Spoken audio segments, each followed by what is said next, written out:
great stream tonight. Shout out to all the dinner folk. Right now I'm butt naked behind the scenes, putting my clothes on so we can get ready for this live. I know that's TMI, I'm lying a little bit. But shout out to everybody in the chat. Oh, what the hell is Michelle doing here?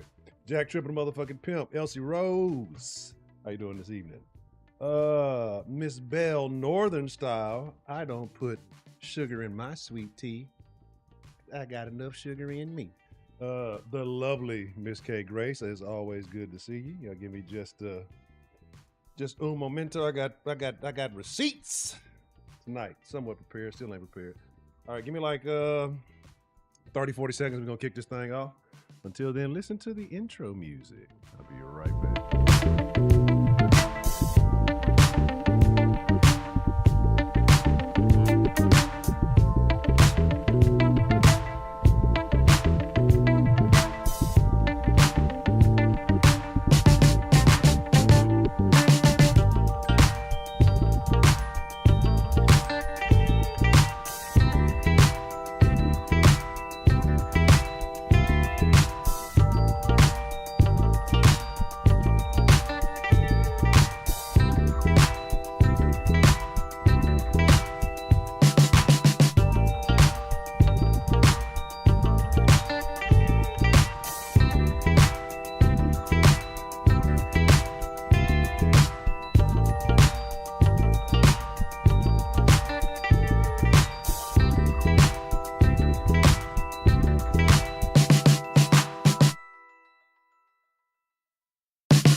Good evening.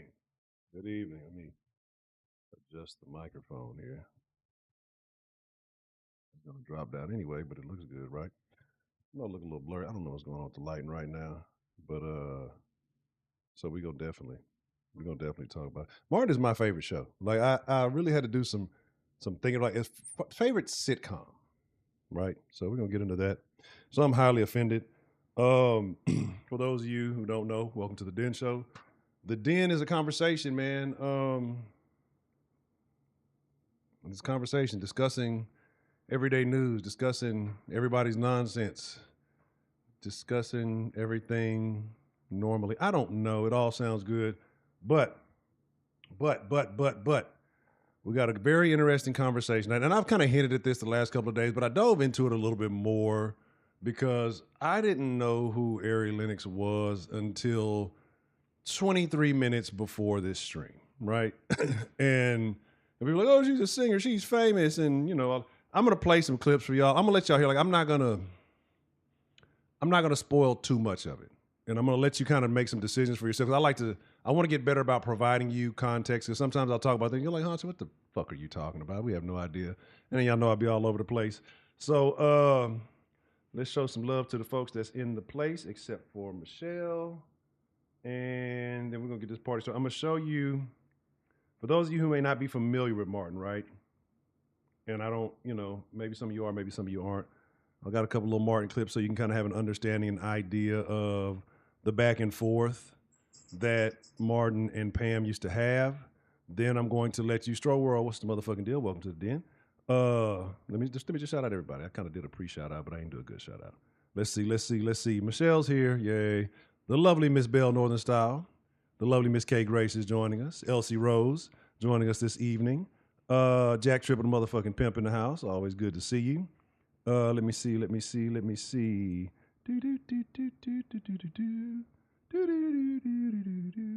And Stroll World, one of the newest members of the Den. Matter of fact, might be the newest member of the Den. Welcome to the Den. Always good to see you. So let's talk about it, right? First, I got a couple little clips. I'm gonna play a couple little clips for y'all, and let me make sure the audio is right. I know it's not the Den without a technical difficulty. Thank you. What do I mean? Martin, we're ass out, baby. We don't have any place to live. Oh,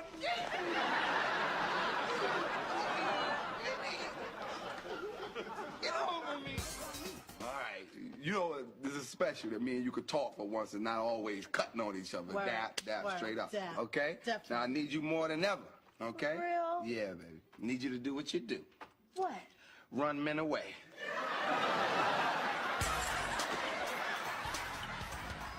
All right. Man, y'all make a man feel good coming home to his castle. Tommy, what's happening, bro? All right. All right. Beetlejuice. Hey. Got my girl. Woo. Good food, good wine, good friend.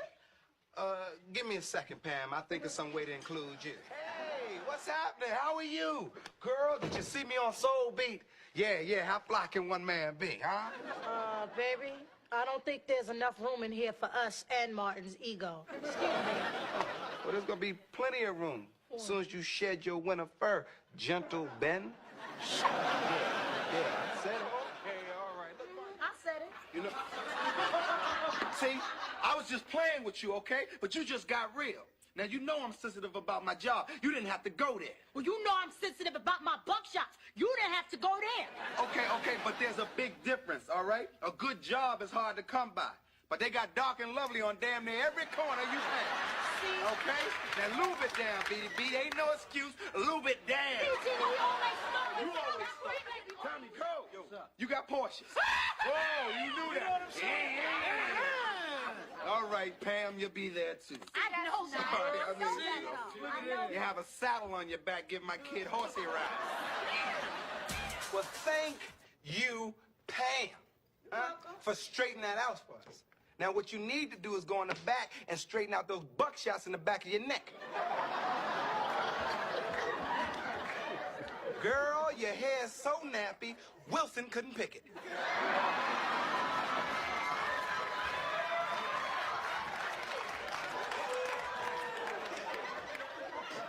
Well, who directed your fantasy, homie? Spike Lee? That's a good one. You know what? I thought I told you to chill with your little buckshot ass. Thank you. What do I mean? Martin, so, we're that's ass a little rundown. out. I got some Baby, more. we don't have any place to live.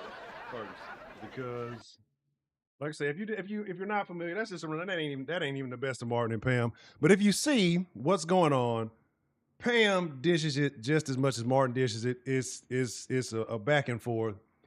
The premise of Martin was, if you don't know, back then, and I don't know why people seem so much older back then, right? Because they just maybe it's just the look, maybe it's just the way we dress. But young, mid-20s guy, couple, him and Gina. For the record, Pam was finer than Gina, has always been finer than Gina. Argue with your mama. Pam was just light-skinned. That's all that was. People was like, oh, I mean, not Pam. Gina was just light-skinned. That's all it was. She had a big-ass head. Y'all remember the episode where she got her head stuck in the bed? If you're a Martin fan, while we talking about this, drop your favorite episode of Martin in the chat. It's so many for me. Mine, it's just so many.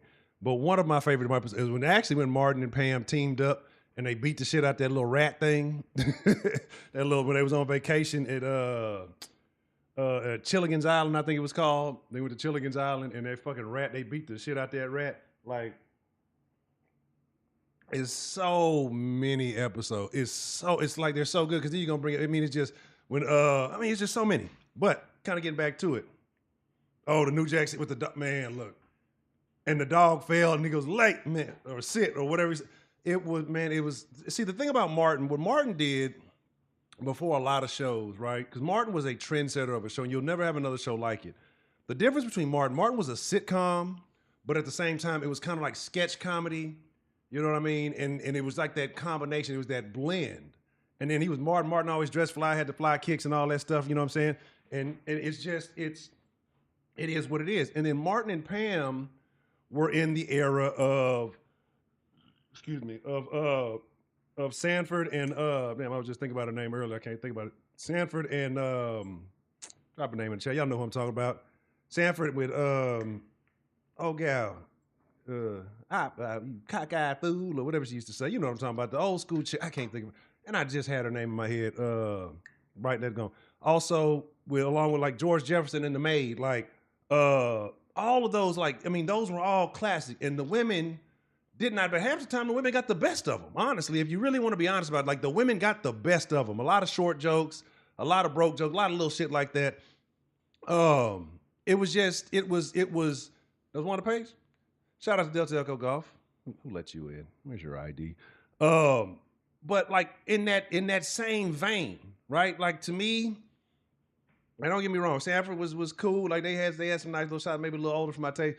The Jeffersons might have been the best. Because they just used to go like, how you got a motherfucker live in your house that's supposed to work for you, and they just own your ass all the time. But Pam was the best friend to Gina, if you didn't know. Okay, cool. Anywho, this chick, Man Up, what's the motherfucking deal? Always good to see you. Shout out to Man Up. If you didn't know anything with Shanae was a fool. Shanae and Wanda should have definitely had a thing going on before they got too old. But this chick, Ari Lennox, like I told you, I didn't know who she was. Like I don't be in entertainment like that. I just realized she's the chick that sings that Pressure song. Like, and I literally did not know that until 23 minutes. That's my toe, Peanut. Leave it alone. 23 minutes before it's because I'm like, what does she sing? How is she famous? Why does her opinion even matter?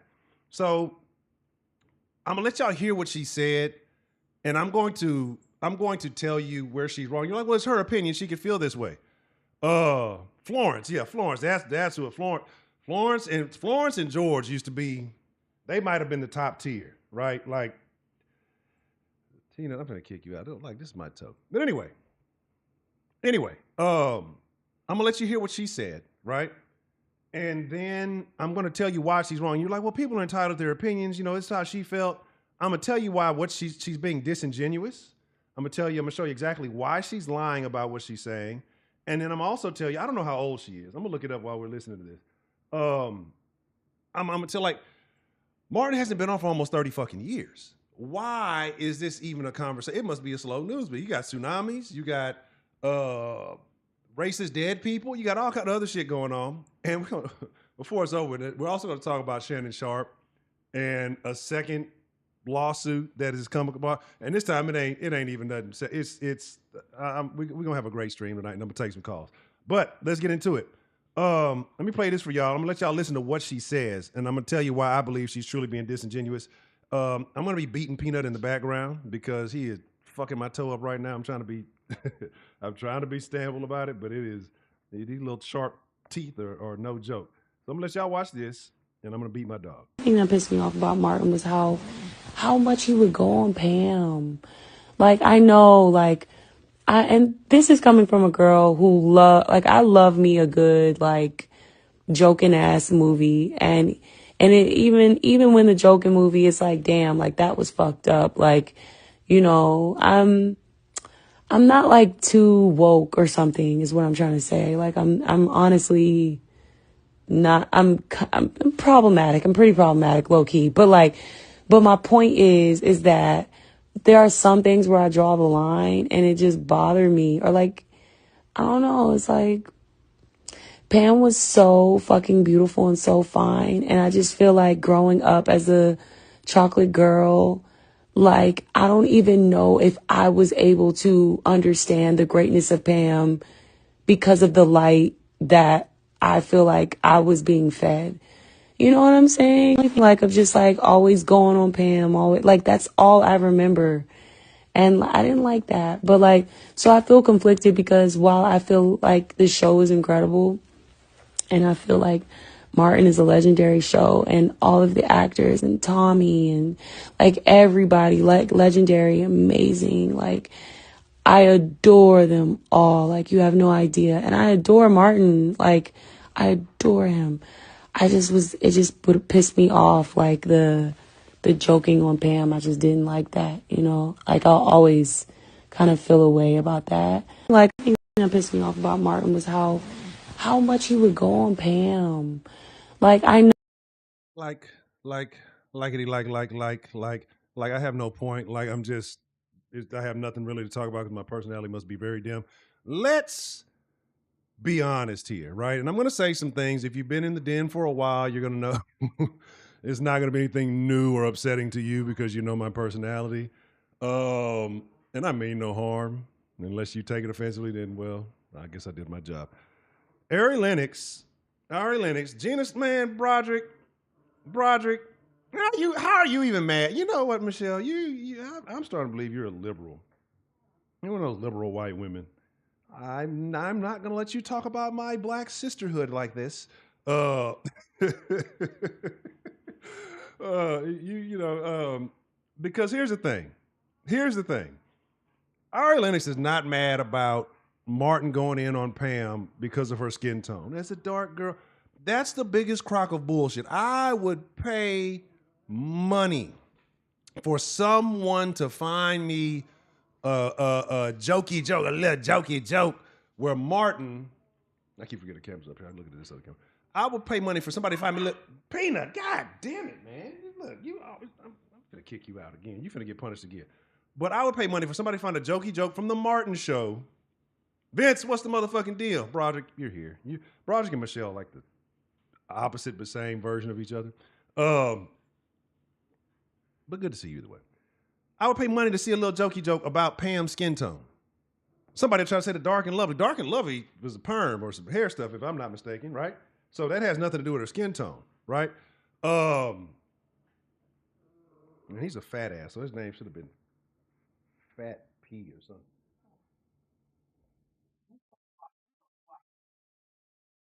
Find my feet. Anyway, I would pay money to find where he don't Chalk Bill, good to see you. Don't motivate him. Because he never did. He capped on her nappy hair, right? Because in the early 90s, weave was a thing, but weave wasn't a popular thing. You watch Def Comedy Jam, if you watch shows, comedic shows, Comic View, stuff like the women that would have them big ass dookie braids, that would have all that outrageous hair, right? All that outrageous, they would get capped on. They would get made for somebody calling that's a horse shivering on Main Street somewhere. You know what I'm saying? Like some shit like that, right? And so yeah, you want to be a damn you want to be in the street. The camera blurred you out. That's why don't put your paw on me. Don't you shut up. But anyway, he never made fun of her skin tone. Never, not once. It was always, the dog joke or the horse joke or something like.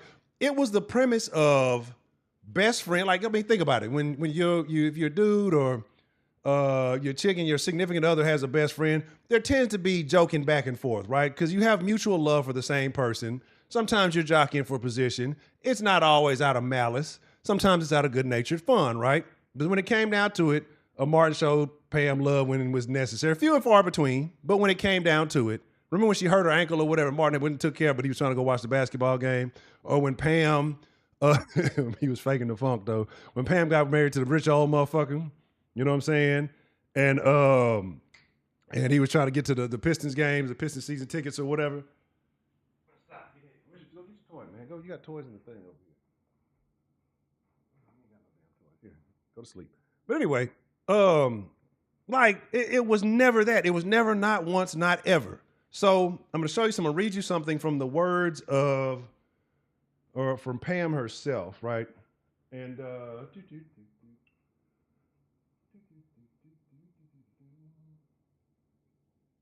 screenshot them. And again, we're having this conversation because I want to talk about like how soft have the generations got. So she's 34. I don't know what is the year, what is the age range? What is the millennial stop and Gen Z begin? Because I've been saying this for quite some time. Older millennials, that they putting it like this, that generation needs to be chopped up. We either need to be attached to the end of Gen X or the Xennial generation, like where we're in our own thing, because older millennials do not act like younger millennials. It's not the same. Shout out to Miss Bell. You hit that like button while you're here. All right, like button is free. Right? And again, regardless of what Broderick says, Broderick has the worst opinions about everything. Pam was much more attractive than Gina. And it was not just about, some people say, oh, her body was better. No, it was not just about, Pam looked better than Gina. If Gina was a darker skinned woman, y'all would not be saying if Gina was caramel or the same skin tone as Pam, y'all would not be saying that Gina was finer than, y'all would not say that Gina was finer than Pam. Some of y'all just got a light skin problem, right? She's not light skinned. She said, what he said, you just light skinned, you're not that important, like Kevin Gates said. She was just light skinned. That's all it was. And back then, again, I told y'all, light skin was still relatively, it was a little trendy thing. Anywho, yes, it became addiction. So let me show y'all what was said, and then here's some of the comments under it. That's why I say, like, it's if you weren't, let me see, what is this, 2024? So that means she had to be born about 90, maybe, probably about the 90.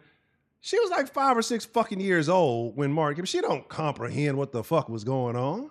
She don't know what was going, she don't know what Romy Rome was about. You know what I'm saying? But anyway, so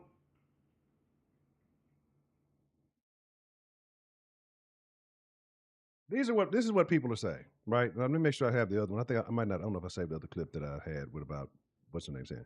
But anyway, Martin never said one joke about Pam's complexion. That's why movie and TV today are soft. This generation is too damn sensitive, right?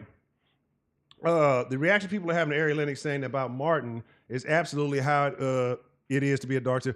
I've told y'all things about dark skinned women, and this is coming from a man who admires darker skinned women, right? But darker skinned women have a complex. And they believe that because they're not considered the mainstream, especially, damn, I'm going to put them outside. Not because they're not that mainstream. A lot of them have a complex. I've seen it firsthand.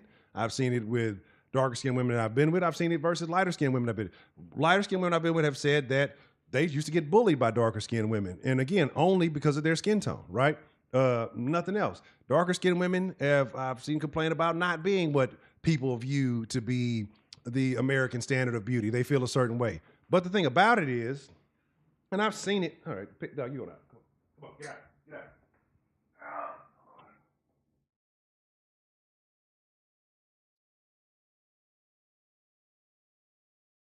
I had to kick him out. He's doing too much. A dark complex. There's a very complex. But yeah, and so again, and those things with women especially, right? And people as a whole. Don't get me wrong, but women especially because they filter things to a lot of their emotions and their feelings more so than what may be really perceived as what's going on. Is they're going to believe that everybody looks at them that way or everybody sees them that way. So this woman right here is trying to speak for all dark skinned women, which I don't believe is accurate because what was her name? Naomi Campbell was a bad bitch. If you like that kind of thing. But anyway. And then what you'll say is what you bring up so let me read it verbatim. Absolutely how it is to be a dark-skinned woman. You bring up what factually happening because we know why Pam was treated the way she was on that show, but everyone tells you that's not the reason and to shut the fuck up. Yet, if that was the reason, why did you hear Jerome make jokes about Gina's skin tone, but you never heard anybody make jokes about Pam's skin tone? Right? You never, ever, right? So it's a crazy lie, right? And it's unfortunate that we got to go that way. He said, is she being ridiculous? Possibly. But I'm not about to sit here and act like she was all the way tweaking. The BDB and buckshot jokes were absolutely colorist dog whistles. We can't let love for the show make us disingenuous. Bitch, you're being disingenuous. Like, this is what I'm saying. It's light-skinned girls with nappy fucking hair, right? It's light-skinned women with nappy hair. Now, because they may be blended, depending on what degree of light-skinnedness they have, they might just have lighter skin tones in the family. They might be Creole. They might be something. So the hair texture tends to be a little bit different. But if your hair is fucking nappy, the buckshots is nappy. It is what it is. Like, again, people find shit to fucking cry about, right? But they had no issue. Women have no issue when it comes to a man and something he can't control. Look, go perm the BDBs. Now, nobody had an issue when she used to call him inch high, private eye. What she call him? Something she called him all kind of stuff. That his legs dangled off the toilet seat. Anytime she joked about his height, his ears, his head size, any of those things, none of that was an issue, right? You can't change your skin tone, well, unless you go get you some cake soap from Jamaica, just like you can't change your height, just like you can't change anything. So if it's a problem with what Martin was saying, then it's a problem with what Pam was saying. And I don't have a problem with any of them because there was no issue whatsoever. Let me try to find a thing because I must have misplaced it. But what Pam was saying herself about this whole situation. I would never do such a thing, Ms. Gray. Let me see. I must not have saved it. Did I not save it? Shenanigans and tomfoolery. All right, well, we'll do this then.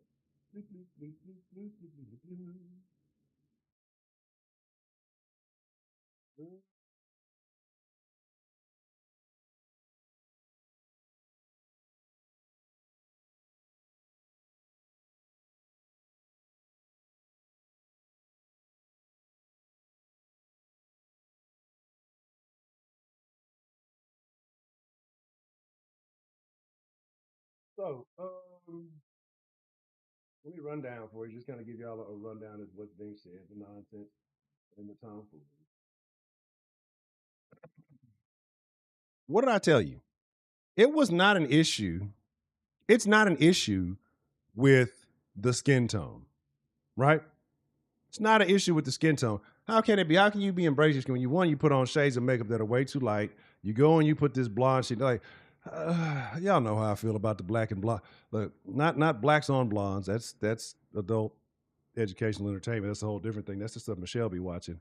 But I'm talking about when you put this blonde shit on your head, it doesn't look. It never has looked. It will never look good. Ladies, I love y'all. I got beef with weave, period. But if you're gonna go and put the shit in your head, at least make it look the same color. This blonde shit, there has not been one woman in the history, and I'll kick the beehive, Beyonce included, that made blonde hair look good, right? And I'm gonna get on that Beyonce Sydney Sweeney thing too, because Beyonce literally did the same shit as Sydney Sweeney with the jeans thing, and nobody had an issue with it, right? And then, we can talk about jeans and all that other stuff because she did with Levi's. And we can talk about that. Look, I don't care if the beehive gets a stinging because y'all know I don't give a shit. But look at this. Look at this picture of apparently Ari Lennox. One, she looks terrible if this is 34. She looked damn near like Gina ass looking now. But anyway, says Ari Lennox is speaking up for how certain jokes on the Martins, the 90s sitcom, like, how are you speaking up for shit? How are you speaking up for something that's canceled 20 years ago? Right? Like, this is why I say it's a lot of black publications or black-based publications I just can't read because the logic behind the shit is baffling to me, right? It's quite confusing as to why they use the terminology they use the rhetoric that they use, they say the things that they say. Okay. So it says, speaking up for how certain jokes on the 96 landed for her, specifically the constant digs at Pam, right? In recent radio interview with the Rain brand, I don't even know who the fuck this skip, blah, blah, blah. July 29th, they said, the thing that pissed me off about Martin was how much he was going in on Pam. Like, Pam didn't come in the door cracking jokes, right? Like, she didn't come in the door saying, and here's my thing. Ari Lennox couldn't be Pam on Pam's worst day, right? Ari Lennox could not be Pam on Pam's worst day. So one, I don't even know why you compare. Just because y'all got the same skin tone don't mean y'all in the same skin zone. You feel me? There's some things where I draw the line, but yeah, you kept watching, right? Pam was so fucking beautiful. I'll give you that. But I felt like growing up as a chocolate girl, I don't even know I was able to understand the greatness of Pam. Now, like, this is the terminology certain groups of people use, and let's just be honest. If one person is great just because they exist in a certain color, then everybody's great, right? If that's the case, either then nobody's great. We're all on the same playing field, but people give certain attributes to certain things because they relate to it. So it's really self-inflation, but they use another person to try to deflect from their actual personal arrogance, right? Anyway. But anyway, Arnold is previously, that's what this is where it was, okay. Pamela James, played by Tashina Arnold, was a core character of Martin from 92 to 97. So she was 7 years old at Martin's peak, probably, right? If you're 34, it's 20, no, so she probably ain't even, what was I thinking? I'm thinking 2024, that might have been 90. She might have been 91? Where am I? How off am I? I don't know. Anyway, it doesn't matter. If you're what, it would have been 30 in 94. So if you're 34, so you're 90, something like that. I don't know. Anyway, so yeah, so you were a child, like a child who had that, so that's why your comments don't make any fucking sense. You didn't even process your fucking ideas. And if it bothered you so much, and then you're going back as an older person and you're still watching it so much, then the problem is you, not Martin, Pam. Problem might have been Gina, but it is what it is. He went on Cole the same way. He went in on Tommy the same way. So Tommy was dark skinned, right? Why don't you see men? Well, hey, Martin, he hate dark skinned niggas. Well, he cracked on Tommy Baldhead. He tackled on Tommy, everything about Tommy, right? But you never heard skin tone jokes. Anyway, Tichina Arnold has previously reflected on the show's impact and set energy, sharing back in 2022 that the cast had fun literally every day, and that in the early run, we used to have to push Martin on his mark because he wasn't used to working in front of the camera. She also said Pam was originally written for a heavy-set girl, but once she booked the role, the writers incorporated, man, could you imagine what would have happened if Pam was fat and what women would be saying today? Oh, my God. Say, the writers incorporated her quick wit. Once I got the role, they didn't realize I knew how to crack jokes, too. So all the things that happened off camera, they started putting them in the script, right? Addressing longtime viewer conversations about colorism and Pam being the target of jokes, Arnold said the back and forth with Martin wasn't malicious. Martin cracking on Pam did not come from a mean place. Our relationship and our dynamic was really built upon me being the best friend. It had nothing to do with color. It was not derived from that at all because that's not how Martin is, right? So, again, there you go. Let me push that button. From the horse's mouth. No pun intended. I'm pretty sure Martin would have liked that one. But anyway, that wasn't what it is, right? This is Tommy has a penis. Exactly. Shout out to Illusion. What's the motherfucking deal? Beyonce morphed into a white woman. Exactly. Eve included. Yeah, absolutely. Oh my God. And don't get me wrong, right? Eve back in the day probably could have got the business. But it just, I don't know what she looks like nowadays. Who knows? But anyway, even with a little nappy blonde shit she had going, but I hated that shit. It was terrible. It was just that there has never been a woman, there's never been a black woman that was not from the Melanesian tribe, right? Because that's the one that they all use. There are black people with blonde hair. They have tribes. It's like one tribe. And they're like off the west coast of Africa somewhere or something like that. Like, you talking about the Melanese or something like that. I think that's what it is. But again, that's the reference they all fucking use. There are black people with blonde hair. Cool. You got one small, your lineage is not fucking Melanese. It's not Melanian. It's not none of this. It's not Mulan. Even though your hair is from Mulan, that ain't your fucking tribe, right? Anywho, again, it's a personal fucking issue with her. And now she's trying to use it as, something. It's frustrating. It's extremely frustrating because it was just to the point where everything is offensive. If I look hard enough, I can find something that offends me because I'm insecure. I have this insecurity within myself and somebody else is making fun of somebody else. Not even me, not directed towards me, but I don't like it because it makes me think about myself, right? Like, that sounds like a you issue. That sounds like a personal problem that you have with yourself that you need to figure out how to resolve. But unfortunately, some people don't want to do that. Some people just would rather blame other people and call them problematic. And the girl even said in her own damn interview, I know I'm a little problematic. No, bitch, you're majorly problematic. Like, what? Like, there's no reason for you to have brought that up in an interview. Obviously, you didn't have shit to say. Obviously, you ain't got no music coming out or something. Like, you're supposed to be a singer. Sing something, bitch. Like, what the fuck are you over here complaining about a 30-year-old show for, right? 97. That means in 2 years.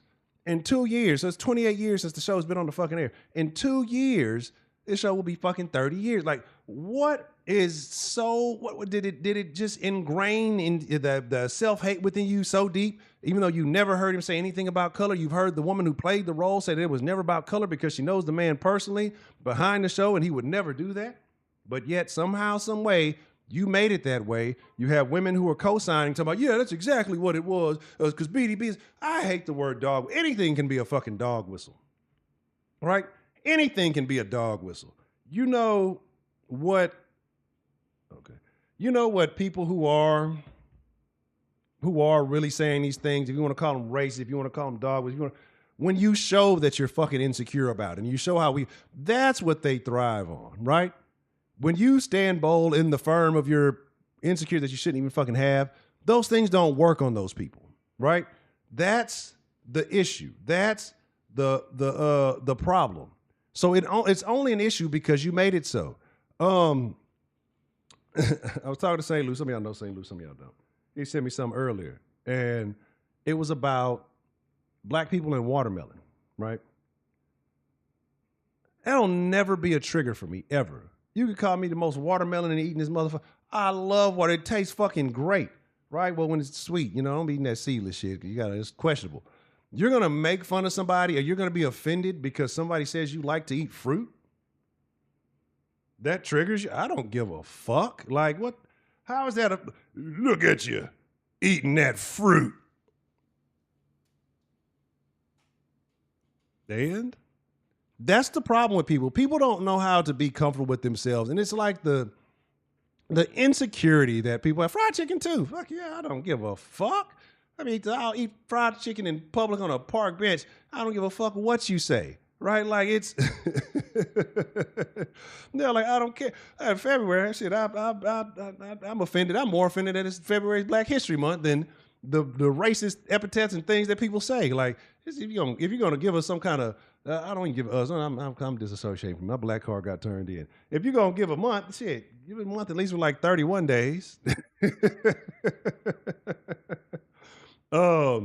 So we see that black had nervous lie say she had one sky blue eye, one brown eye. It's like those little dogs. Like what are those what are those dogs with the fucking bright ass eyes? They're not collies. They're are they border collies?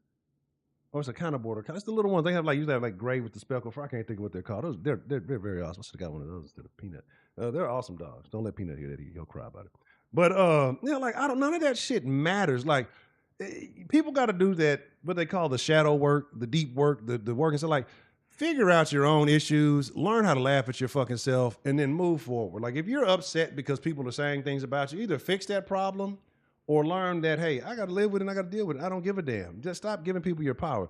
Matter of fact, you know what we're going to do? Come next February, remind me. I'll probably forget.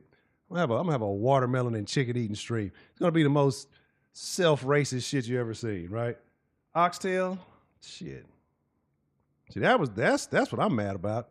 I'm mad that niggas let white people know about the oxtail. White folks was not hip to the oxtail at all for a long ass time. And then when white people get shit, this shit could be like scrapped somewhere. They turn that shit into this is some oxtail lasagna that this is actually my grandmother. Your grandmother ain't never ate oxtail in her motherfucking life.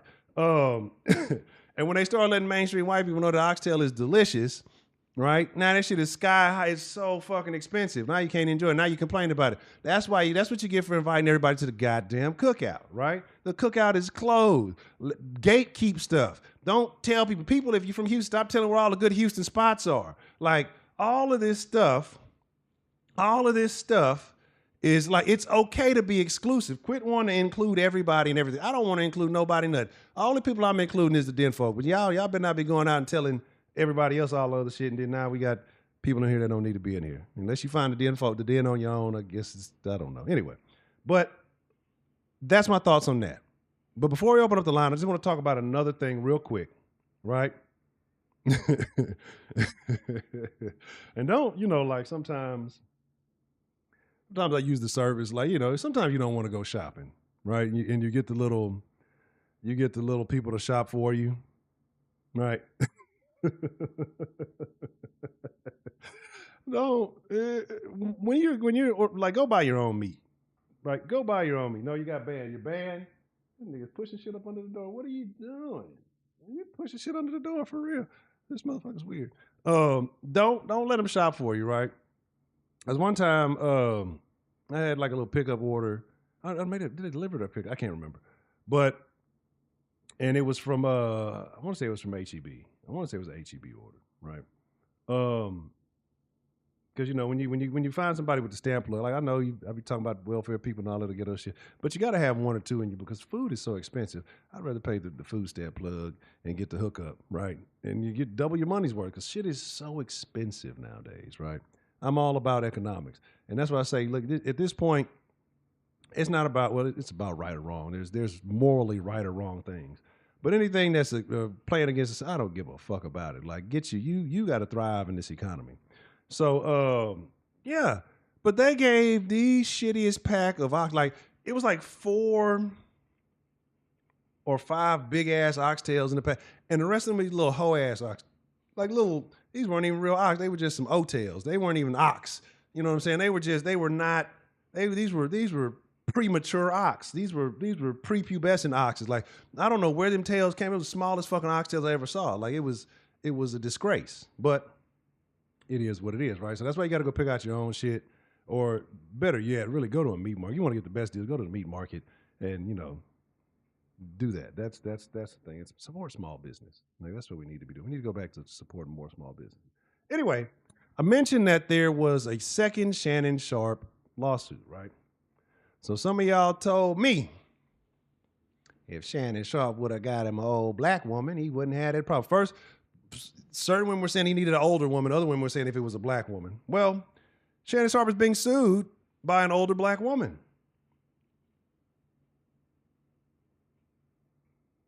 And you ask me, Honcho, what is Shannon just this devious sexual? No, we know he doesn't have dick discipline. And I found out they think they settled for 20. I was livid about the $50 million, right? And then of course they settled for less than that. So I was wrong about it. But 23 fucking million.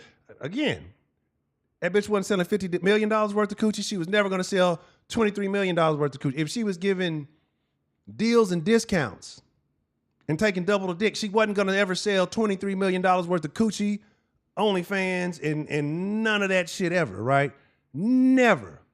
But her lawsuit, it had no merit, but it has more merit than the current lawsuit, right? Because people are like, black women would never. Black women don't do. Black women do everything that white women do these days, right?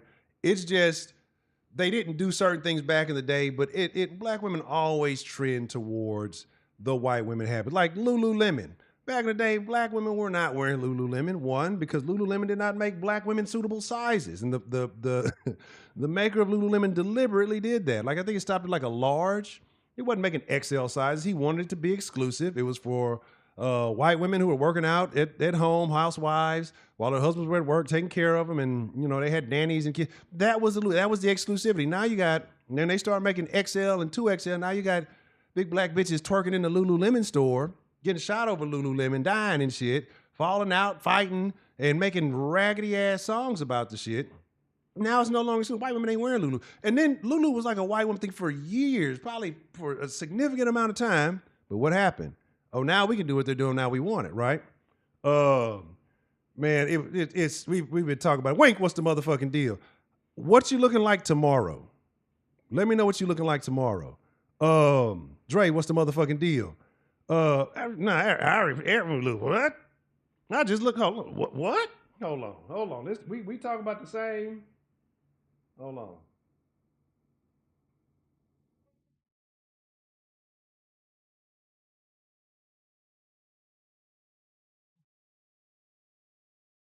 Hold on. My fault. I had the voice on and everything. Let me see if it'll replay it. Hold on. It's amazing how much a lack of dick discipline can cost a man. Slaughter of the pockets. Had to tie her to a rocket. Don't worry, it didn't double charge. I just hit the repeat button, that's all. But shout out to Dan the Man with the plan. I appreciate the love. Free any day. Okay, bet. We'll chop it up.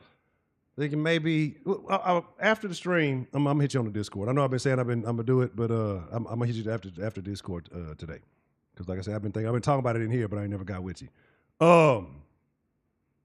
Bro, let me tell me the truth. We talking about Ari. I think it's whoever's like commenting the most, or at a certain time it comments like I don't know what the little crowd is, like top chatter or something. They just start doing this on YouTube. I don't know what it means. Just like black women copying the Lululemon from the white women, YouTube be copying shit that they be doing on Twitch. Now Dre, we got to have a conversation. Now look, I love me some melanated mommy. This Ari, I didn't know who she was until, like I said, I didn't know she was the pressure. I didn't know that's who she was until 23 minutes before the stream. I had to do some due diligence. This Ari Lennox, never on her best day. It could be her very best day and Pam's absolute worst day of existence, even at this age. Ari Lennox ain't holding the candle to Pam. I don't even know why she put herself in the same stable. No pun intended. But look, I mean, and again, this could be a bad picture, but this is the picture they put up on her ass. Let me see something. I got some other little articles. Let's see if she looked better than these other articles. Nah, that's makeup. That ain't fucking with Pam, right? Because see, back in the day, this is why I said they stopped making real fine women 94, 95. That was the end of it, right? And I know she was made 90 or something like that. I think we did the math. It was like 1990, whatever. But a lot of them younger, like, again, you know, women like to compete with all this cake up, makeup, excess, and all that. Look, women back then weren't wearing makeup like that, right? You go back to the old school Halle Berry before she was discovered she was crazy. You go back to Nia Longs, you know, them types. They didn't need all that, right? They didn't need all that. Like, these new women need all that. And basically, we didn't come to the conclusion that it's not about Pam's color, because Martin never ever made a joke about Pam's color. It's about the hair. That's what she's insensitive about, because that's the only thing he ever cracked about was the BDBs and the nappy hair. And all the pictures I see of Ari Lennox is a whole lot of weave, a whole lot of bad weave, looking crazy, right? Let me see this other one. I hadn't even really looked at a lot of these articles. Let me, I don't even know what that is. What is this shit? What's clicking links and shit? I don't give a fuck about no lifestyle. Get off my goddamn screen. Anyway, but yeah. So my deal is just that, yeah, Pam got on, like, that's what I'm saying. That's what I was saying earlier. If you're mad about Pam's skin tone, then you need to be mad about Pam cracking on his ears, his head, his height, shit you can't change. You don't see nobody, no big head. I'm a big head ass nigga. You know, he'll be like, God damn it, damn Pam, I can't stand her. She's making the head jokes. I feel insecure. Like, who gives a fuck? It's all, that's what you do. You find something somebody's sensitive about, you target that shit, you get on that shit, and you ride with it, right? You get your confidence up. But getting back to Shannon number 2. So now, oh look, I used to be ride or die for Sanaa until I saw that video of her in French Montana and P. Diddy and the thing after the club.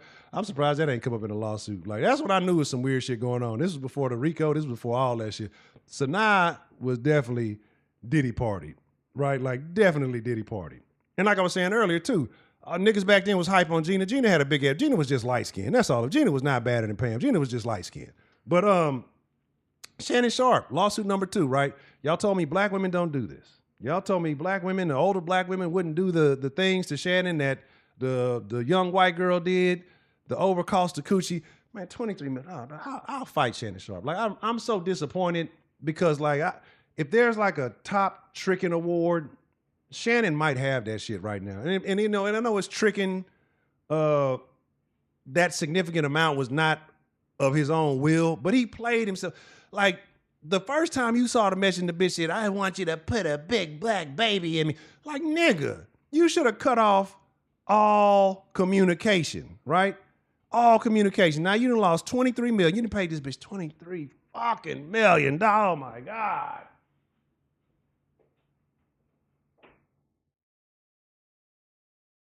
$23 million is so much fucking money, bro. Like, the Texas lottery only start off at like 4 or 5. And I would be happy to hit the fucking lotto. Look.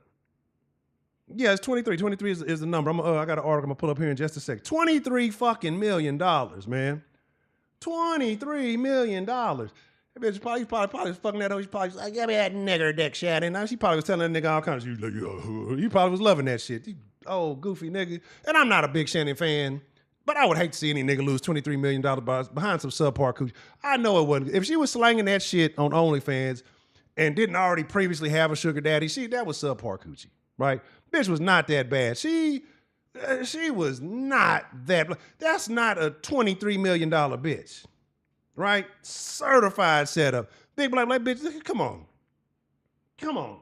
She wanted that big black check. That's what she wanted.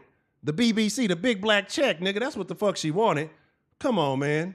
Oh, bro, it's man. Come on, man. This is why prostitution needs to be legalized. This is why prostitution needs to be legalized. Pay the bitch. She can't come and have no past recourse. Look, hey, I need 45 minutes. What is it gonna run me? $1.50. Okay, in and out. $1.50 will save you $23 million fucking dollars, bro. Like, TD, what's the motherfucking deal, man? Like, Shannon is going. Like, it's hard for me to watch Shannon's podcast too. Like, the guests he having, like Cat Williams, I watched that one. That's like probably the only whole one I watched. The worst one the worst conversation in the history of podcasts might have been the conversation between Glorilla and Shannon Sharp. That might have been the worst ever. But anyway, getting to the point, Shannon is now being sued by a black woman, right? Like, easily, bro. Like, come on, man. It's just, again, legalize prostitution, have a prostitution license, like we talked about the other day. Blue card, she clean. Red card, she dirty. She can still work, but she got to present the red card. She got something that's incurable. She taking the meds for it, but you know she got a risk, right? So that's that's how the game is. It's easily solvable. The bitches can keep working. Dirty dick niggas, you can go fuck with the red card hoe. You know what I'm saying? And you know, if you clean and on the scene, we'll make that card green. That's what we'll do. Green for go, red for hey, stop, think about it.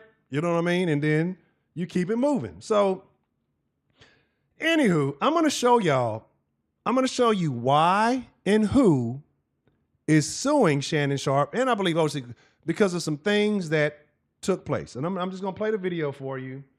And when you see this, it's another dirty ass nigga in this video too, right? It's another questionable behavior, probably a Diddy party attendee in this video as well. Let me let me pull it up for y'all. Hold on, man, because the game is deeper than just working off the beeper. I think this is it. Yeah, I'm gonna just play it for y'all, and then I'm gonna let the whole thing play. It's about 3 minutes. And I just want y'all to watch it, and then we'll talk about what happened from that. And then yeah, I'm gonna let y'all watch it, and then we'll just talk about what happened. Because and you'll see, y'all see if y'all can figure out which one is suing, who is suing Shannon Sharp.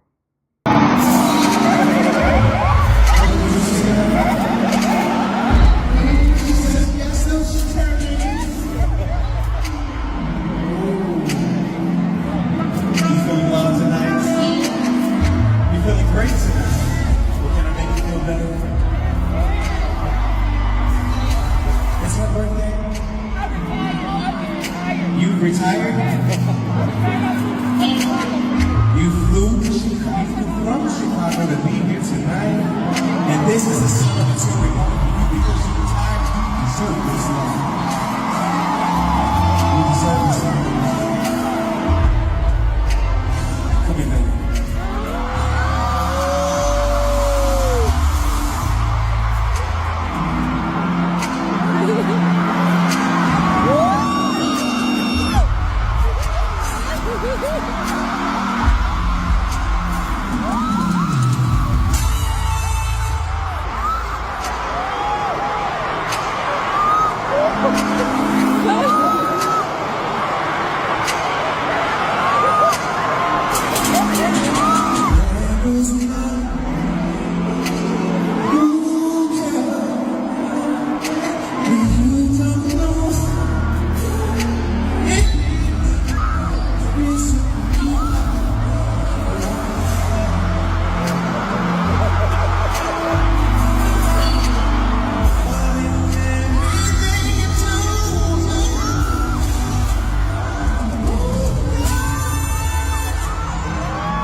So, yeah, man, like this is what I'm saying. Like, which one do you believe was the one who is now trying to sue Shannon Sharp and Ocho for the podcast.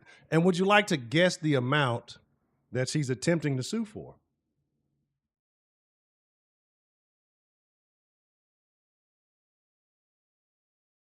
Cherries. And the cherries symbolize these nuts.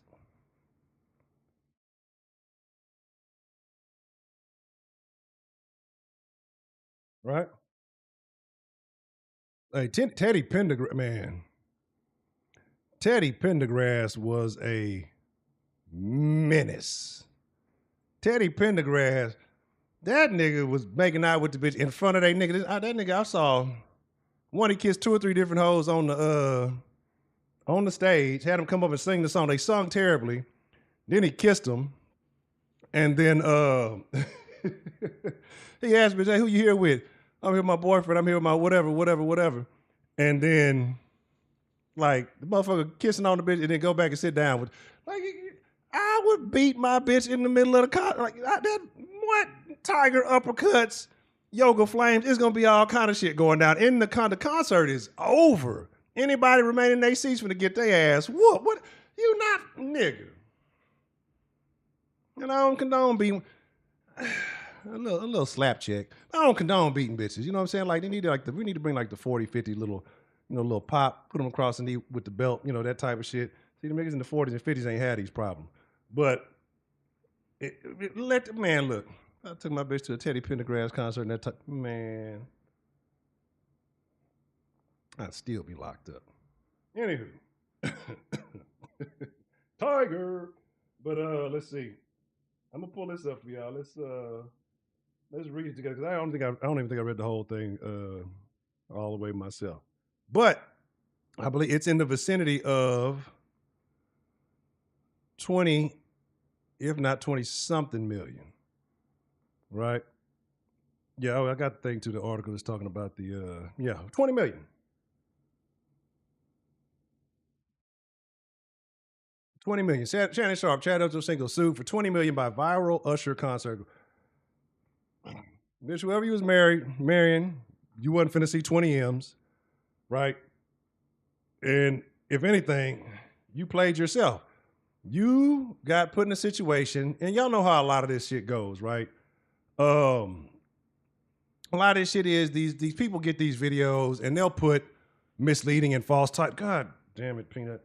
They'll put misleading and false titles out there just for virality, right? For engagement, for people to say, "Oh, look at this bitch." And so I don't know the full context if she was or wasn't, but let's see what it says. Let's see what it's talking about. But again, 20 million, like where, bitch, pussy is $40, right? Like at this point, pussy is $40, and for the 40, she probably gonna do something strange that it would take months of convincing your old lady to do. Like, where is this 20 million coming from? Like, where is 20 million coming from? What are these numbers, right? But I'm explaining some of the shit I seen. I ain't taking no screenshots, but I'm explaining some of the shit I seen, and it's just crazy how women support this nonsense. Woman who shot in a viral frame for attending an Usher concert has sued Shannon Sharp for his commentary on the clip. Jimalita, she need to be sued for her fucking name. Jimalita. That's definitely her daddy's daughter. That's her daddy's daughter. That nigga's daddy is named Jim, right? That nigga's daddy is named Jim, and Jim got a bunch of kids like George Foreman do, and all have a part of his name on them or something like that. Jimalita, that might be top 5 worst names I've ever heard in my life. Jimalita Tillman, right? Has taken. I'm gonna kick this dog. He's biting the shit out of my fucking toe. Has taken legal action against Sharp as well as his nightcap co-host Chad Ochocinco and the podcast production company Shay Shay Media for false and defamatory statements. Exclusive reported by the U.S. Sun in her effort to collect $20 million in damages. It's fueled by 2 men claiming her husband filed for divorce after she and Usher had a steamy on-camera moment during his tour earlier this year. On April 2nd, 2025, I participated in a fan engagement moment. Bitch, you call that fan engagement, I call it hoeing. That's pre-hoeing. That's the hoeing you do before you go full-fledged. Like, that's the public hoeing. That's the pre-public hoeing. That's like you doing the shit, letting everybody know if this nigga take me backstage, You better make sure I'm of age type of shit. Anyway, where I interacted with the artist as a selected audience member, I basically did a simulated nut licking with some cherries. And now I'm offended because it went viral. I didn't realize it'd go that viral, but my stupid ass did it anyway. Following the event, the defendants made and disseminated false and defamatory statements suggesting that I was married and that my husband was filing for divorce due to my participation in the audience experience. I am not married, nor am I currently going through a divorce. Shit, you should be happy that somebody say somebody wanted to marry your whole ass. Look at this shit. Look at this. Would you look at it? Look at this shit. Look at this shit. Look at this bitch about to pass out. I know her nose breath stinks. Anyway, I was not married at the time of the fan participation moment during the Usher concert. The defendants' false narratives were shared widely across their platform, reaching millions of viewers. A viral spread and refutation efforts, despite my clear and public refutation of the false narrative. What? Maybe I want some words misled there. Look at this. Let me tell you, women are way worse than men. Y'all don't want to know how I know what I know, but women are always way worse than men. Tillman also claimed that she made numerous efforts to contact the defendants to request the removal of this false narrative, but these requests were disregarded. This ongoing misinformation has resulted in emotional distress for the plaintiff, damaged her reputation, and adversely affected her personal and professional relationships. No, your actions adversely affected your personal relationships. It's like, people have suspected you as a hoe, but now people know that hoe gonna go. Anyway, as claimed in litigation, Tillman has previously spoken regarding the false narrative that surrounded her time in the spotlight. It is completely false. I am single. Yeah, you single now, bitch, because anyway. I am a retired homeschool mom looking to expand the arts here and across the pond. I am single. You got a cherry. Give me a jingle. That's how you know. That's how you know this hoe is a hoe. When he came around with the cherries, I said, well, life is a bowl of cherries. I'll take one, maybe two. This bitch is saying the most delusional bitch shit. Vibe contacted Representative both Sharp and Ocho Cinco for a statement on the pending lawsuit. Women say stuff that only makes sense. Like, I need other women in the chat right now to, like, explain that to me. Like, explain the female mentality behind those statements. Oh, absolutely. Like, she immediately had to take them drawers off. She took her drawers off and put them in her purse after that. after Usher left, right? After Usher left, she took her drawers off and put them in the purse, right? And that's terrible. But again, it is what it is. So now that he just settled, but here's the thing. Now that, again, she saw that suit come up and then she figured that she had something. Because why wouldn't you have filed this months ago? Right? What is this? This is April. This happened in April. I'm pretty sure that came out maybe a week or two after. It's August. Today is the 1st of August. It's August 1st. 4 months later. This is something you would have done immediately following the event. But what she saw is she didn't know that Shannon had money like that. She figured he was just an old football player. She didn't do her due diligence. She didn't realize Shannon. She just knew Shannon from the podcast. Because a lot of women aren't hip on sports and what's going on. Then when she say the white girl got sued him for 50. Now that bitch done got 23. What about me? 23 and me. What about me? Can I get some money, right? Can I get $1? And so, and here we are. Right? Shit, me neither. I ain't even gonna lie. But I guess the Fox Sports shit and all of this. Right now, I bet Shannon wish I should have just sat my ass down there with Skip and just should have stayed where I was at. I started doing too much. But here we are. Right, here we are. Now you lost your deal with ESPN. And that's the thing. That lawsuit cost him way more than $23 million, right? Cost him way more than $23 million. Say when JT got that girl and the dude was ready to fight for love. But like I say, it's wild. Like, we live in a wild, wild fucking world, man. Like, it's outrageous the shit that people do and are willing to do. Again, it's crazy, boy. Let's see.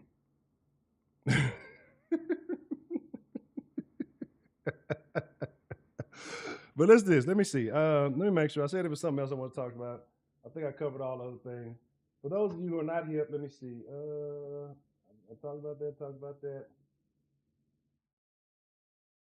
Yeah, I make sure I look. I wrote me a couple of jotted points that I want to make sure I address. But I tested that Ari Lennox is not mad about colorism. She's mad about nappy hair.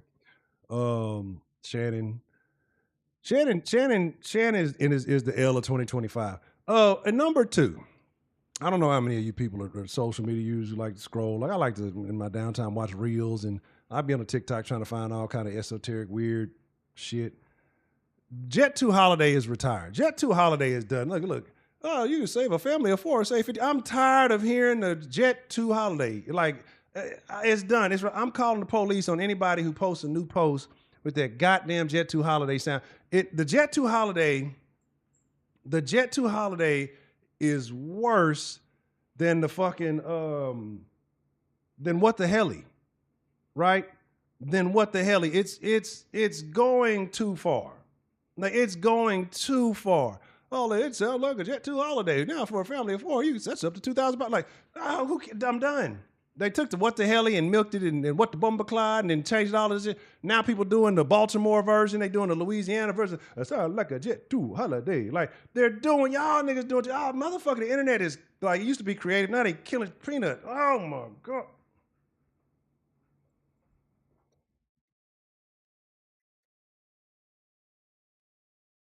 God damn, I'm probably bleeding. My ankle is probably bloody right now. Yeah, so it's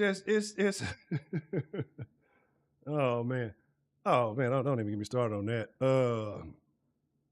And I don't even know the difference, but Arlen brought like she's another one of those woke Olympic victims and did everything bad. Like, bitch, you Kamala Harris your way into position, right? Except that, like, I'm not mad if a bitch can hold herself in a position, but don't act like you got there on the merits of your fucking shit. But you hold your way in a position. I know Jamel Hill mad somewhere. I wish I could have done it. Jamel Hill is the worst. All right. Let me see. I'm trying to figure out what else I got going. I think that's all. Let me switch it up. Let's get ready to take some calls. Again, we can talk about it's free range Friday, man. So I'm talking about the Martin thing because it's been pissing me off the last couple of days, but I want to. It's up for grabs. Anything that we may have missed this week, or whatever's on your mind. If it's topics we ain't spoke on, y'all want to know about, drop it in the chat. If you want to call in, like I said, I'm gonna put the number up here in just a second. We can talk about that. Yeah. Let's do that. Hold on one second. Yeah. We gonna shut up, Peanut. You don't know what the fuck going on. All right, 1 second.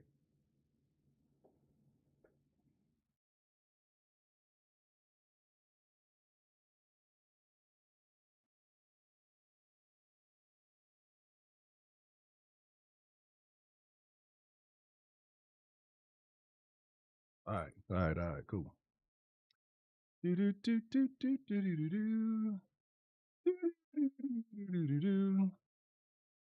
Or possibly one of your burritos.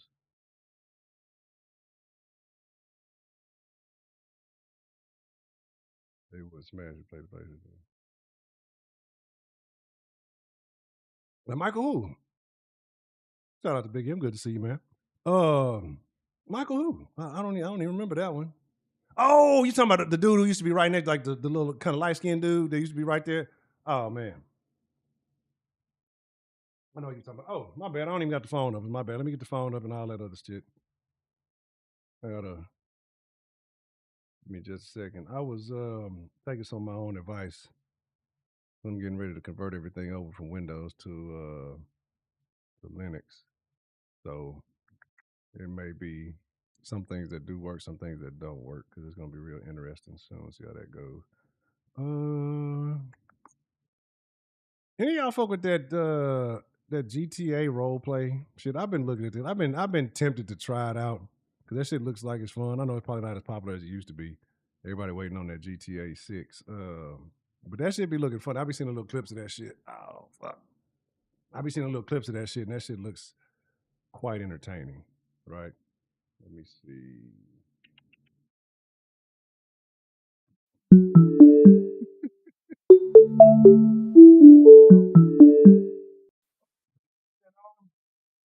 Oh, we got to get. What's the motherfucking deal, man? Who we got calling in to the den this evening? Man, fuck going, bro. Man, Dan, the motherfucking man with the plan. How you doing this evening, sir? I'm doing all right, bro. Doing all right. Good. I hope that life is treating you well. I hope that things are going in your favor. What's on your mind this evening? Man, well, things are actually a lot better than I thought. I did get a new job. I hadn't talked to you in a while, Okay. and it's actually related, so that's always good. Been there about a year now. So that's going good. I'm focused on getting my certs. I did take a class later this month, and just focusing on that and paid off my credit card, so that's done. That's And now I got about student loans, and I'm officially debt free. that's the way to be. Trying to be debt free, especially in this day and age. Yeah, fuck all that shit. I ain't going on no goddamn vacation. I ain't taking the kids to Disney World. Fuck that shit. And fuck them kids. If I had kids. And shout out to the kids, though. I ain't doing none of that shit. I'm focusing on me. I don't spend years focusing on other people. I got absolute shit to show for it. Fuck that. Yeah, definitely. You know, and it's a hard lesson we all learn sometimes. Trying to put your faith and reliance on other people, and put your energy towards other folks. Sometimes you get left dirt in the dirt, dick in the dirt. But then hey, we pick ourselves up and we move forward, man. So but that's good to hear. It's good to know that things are going in the right direction. How do you feel though about this? Ari, I don't even know if her name is Ari, Harry, whatever her name is, Lennox, and this Martin situation. It's stupid. She's looking for relevance and shit. Like, I don't ever remember maybe like a sidekick that said something about her skin tone, but I remember Martin ever joking about her. It was about bitty beads and little beads on the back of the neck. That's what I remember. 2 checks for bitty bead. That's what I remember. I don't know where she came with this shit from. But what a Pam, or not, what a Pam joke on Martin. Them ears, that height called a nigga leprechaun. It's magically delicious. That shit, man. What she used to do I represent the lollipop guild, and Pam she used did to all she used that, to throw bro. the theatrics in it. Yeah, Pam was with it. Pam was definitely hilarious. She Hell yeah, man. Ever be on TV. I ain't give a fuck about Gina. She was alright and a little pessimist and all that dumb ass shit. But Pam was yes. Tommy was smart to jump on that. Yes, sir. Matter of fact, while I mentioned that, quick poll in the chat. 0 for we do zeros and ones. 0 for Gina, 1 for Pam. Who do y'all think was more attractive in their prime? Gina look crazy as shit now. But back when the show was in its prime, who was more attractive in y'all opinion? 0 for Gina, 1 for Pam. Y'all drop that in the chat. But go ahead, Mr. Dan. What you saying? Oh, what's up? I was asking you what you were saying. I kind of cut you off there when I said that.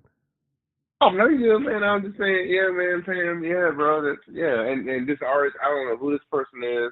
I thought she was showing on the Breakfast Club or some shit. I don't know.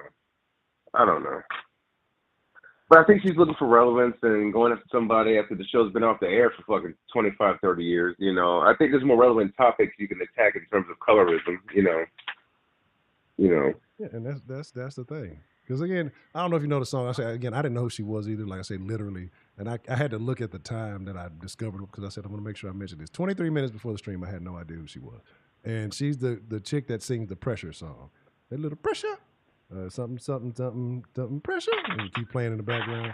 I know it was like a little trendy song on social media a while back. I never knew the voice behind it. I don't know if she has other hits. If y'all know if she has any other hits, drop that in the chat. But yeah. To me, I think, like you said, she's kind of looking for some relevance. Like, cause why, if you're a singer, why you ain't talking about your damn album? And you talking about, like I said, a show that was over 30 years ago.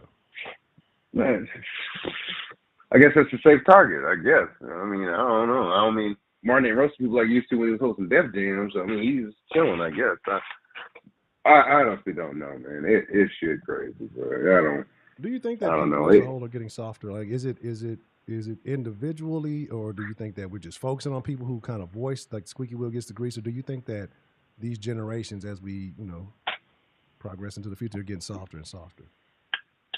I think it's getting softer because I thought of certain circumstances, like a lot of these people's battles are artificially created. It's not like the Civil Rights Movement or dealing with the Great Depression or dealing with World War II, where the entire world was at war, and basically the entire world was at war, and like every facet of life was affected. A lot of the men went off to war, so a lot of women had to work the factory jobs. There's war rationing and all that stuff. Like, you didn't see that in the War on Terror. They didn't do no shit like that.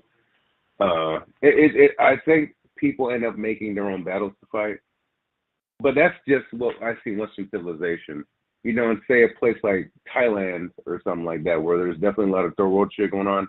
Them in Cambodia were just fighting. That's some real shit going on. I think they're at peace now, but You know, that's real shit, bro. Not this little first world problem shit. You know.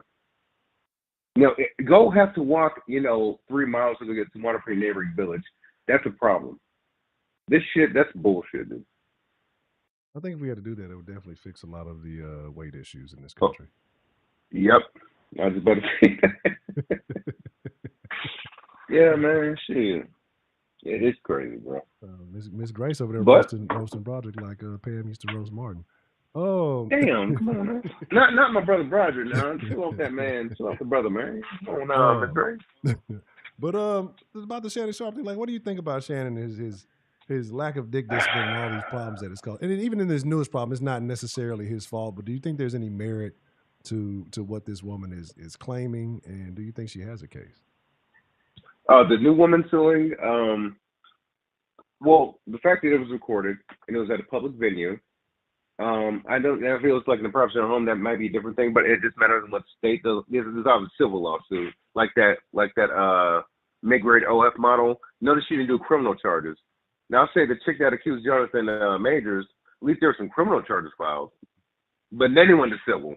I believe he went to civil after that, but she didn't even bother. And I was watching a video about that earlier when I got home from work, and notice the first thing she said when the lawsuit basically was settled, she didn't say, "I appreciate everyone supporting me for the victimhood I've been through, or for being a victim of domestic violence or sexual abuse." No, she said, "I'm retiring from OnlyFans. Got new plans on the way.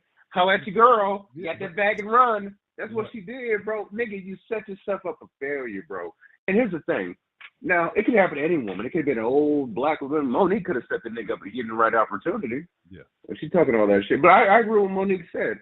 But it's just that given certain situations, certain people can, it's easier. It's easier for a 20-year-old white woman to think this big gorilla-looking Negro is assaulting me, and then the nigga was dumb enough to have himself recorded saying, "I'm going to throw shit at you." Like, nigga, are you stupid? This Negro is mentally dysfunctioning. Yeah, I just said that. Yeah. And he said, look, he's a sucker. She left him. That's it. That's all. That's it. So shout out to her. She won the game. And that's the thing. So he wouldn't put enough money for his daughter's wedding. Like, he had a limit of $20,000. But, bro, you just gave this chick, this mid-grade OnlyFans money, you just gave her generational wealth. How stupid can you be, bro? Just buy, just go to Vegas, go to Escort, man, or just something, bro. Right. You need to do all that, bro. I don't get how thirsty he was. Well, I forgot who said in the chat. He said, "Yeah, them country niggas, boy, anything with a fat ass, they own it. They don't give a fuck what it is. Don't give a fuck. They don't give a fuck."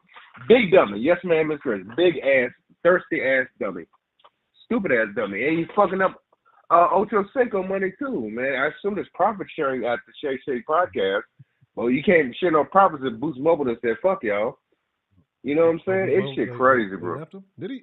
Like I said, I was wondering. I'm pretty sure he lost some sponsors, but I wasn't sure. Like I said, because I don't really watch I don't watch too much of Shannon Sharp. The Club Shay Shay or the what they call the nightcap. I catch the clips, but I never really sit down and just watch it. But I had to assume that he lost a ton of sponsors. Yeah, cause I remember not long after the lawsuit came out and shit, and the tape came out and shit. They had them covering up the Boost Mobile signs because they had little neon signs. They had them covering up the shit with a jersey and shit. I said, "Damn, boy, it has to be done, boy." Yeah. Anton Daniels was talking about that. He pointed out, he made a whole video about that. I said, "Damn, boy, this shit." Yeah, that's the thing about it. When you are a brand, your name's a brand like Shay Shay or Shannon Sharp.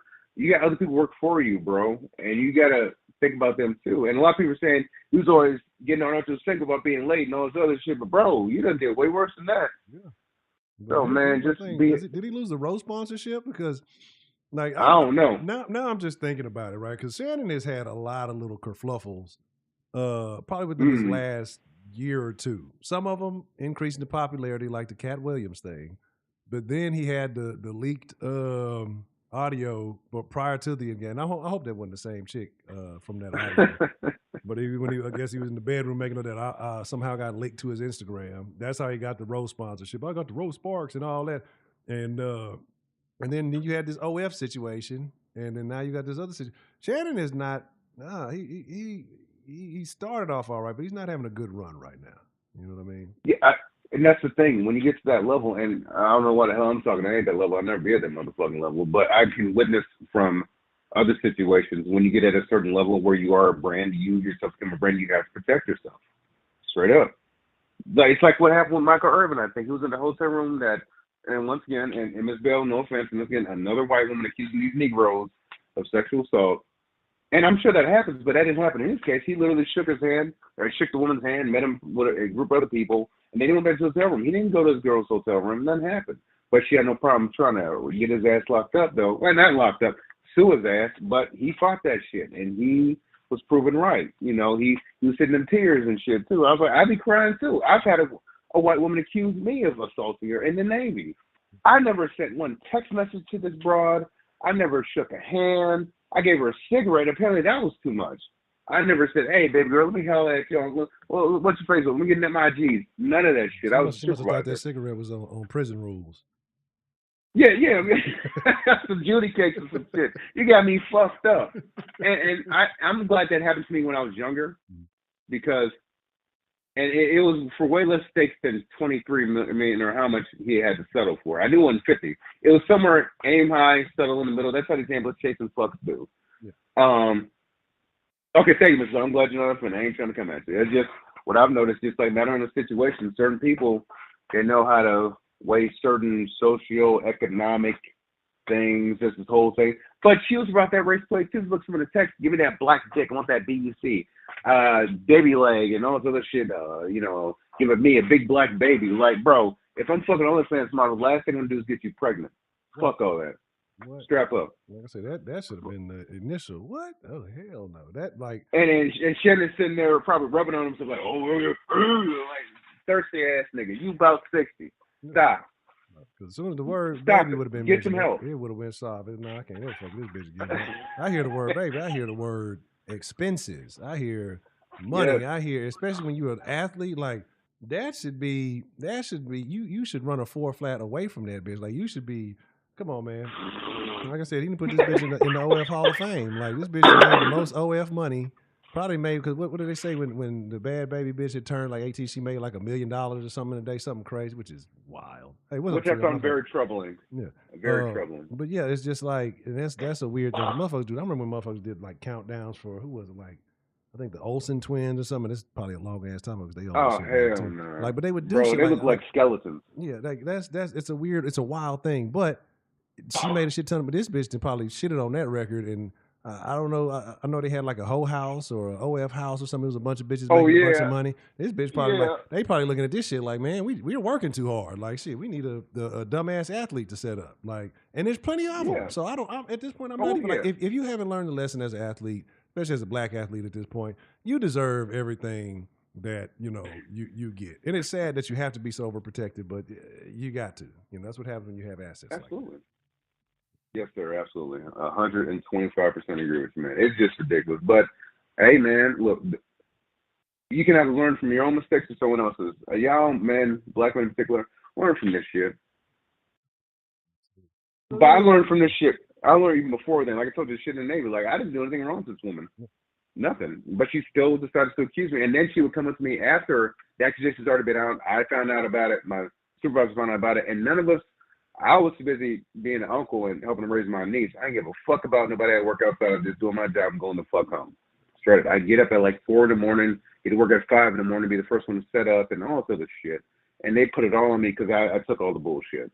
I mean, I didn't have time for that shit. It was just crazy. But I'm sorry, you was about to say something else, sir. No. But I mean, I agree with you because people will especially women will do these things because there's never a consequence for those actions. Whether you get found exposed for lying or anything, there's never no fallback, so they don't care. There's no. It's all reward, no risk type situation. And then especially if they know you're the type of person who's not to cause a ruckus or to really just try to upset the apple cart. And then you become an easy target. So I definitely understand. That type of unfortunate situation. But I mean, I was asking that if has there been any other news stories that you've seen that we may not have covered this week that have piqued your interest or the like?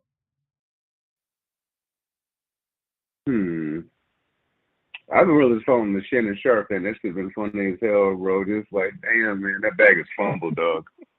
I just don't get it, man. I don't get it, bro. $23 million. Like, you could I have bought a don't whole new understand it, set. bro. You could have bought your whole new studio. You could have bought a studio, put a bunch of other podcasts. You could have, but you could have been what's that little nigga name? Castanet. You could have been a streamer. You could have been putting you could have been so much like 23 million. No, there's never been a coochie on the history of planet Earth. Like it could be some alien coochie come from outer space. It ain't worth 23. Like there's not. Oh my god! Like. I think the only thing that came close to that was Helen of Troy. Didn't two dudes start a war over her? Oh, man, which yeah, is some super sucker shit. Yeah. That is the king simp shit, Helen of Troy.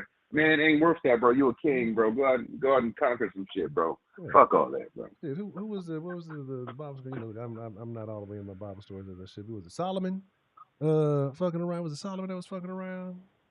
I think it might be King David. Like he David, literally sent a woman's husband off to die just so he could slide them DMs. What kind of hoe ass shit is that? Watching the babe and shit, just tripping. Like that's what I'm saying. Like you putting lives on the line behind some coochie. Man, look. You know, and my thing is, Shannon. Like, how many times did you engage with this woman? You know what I'm saying? Like, and if it was any less than, like, if it was any less than 20, like 1,000,000 times a nut is still outrageous, right? Like it's baffling. But if you only fuck with her like 2 or 3 times, or like you got to do the cost, you got to do the accounting here. You know what I mean? If you're averaging multiple million per nut from fucking with this, like you are the king of trick. Like Wink said, you are the king of trick. Like this is the ultimate tricking of all time. Like it's man, look, it is what it is.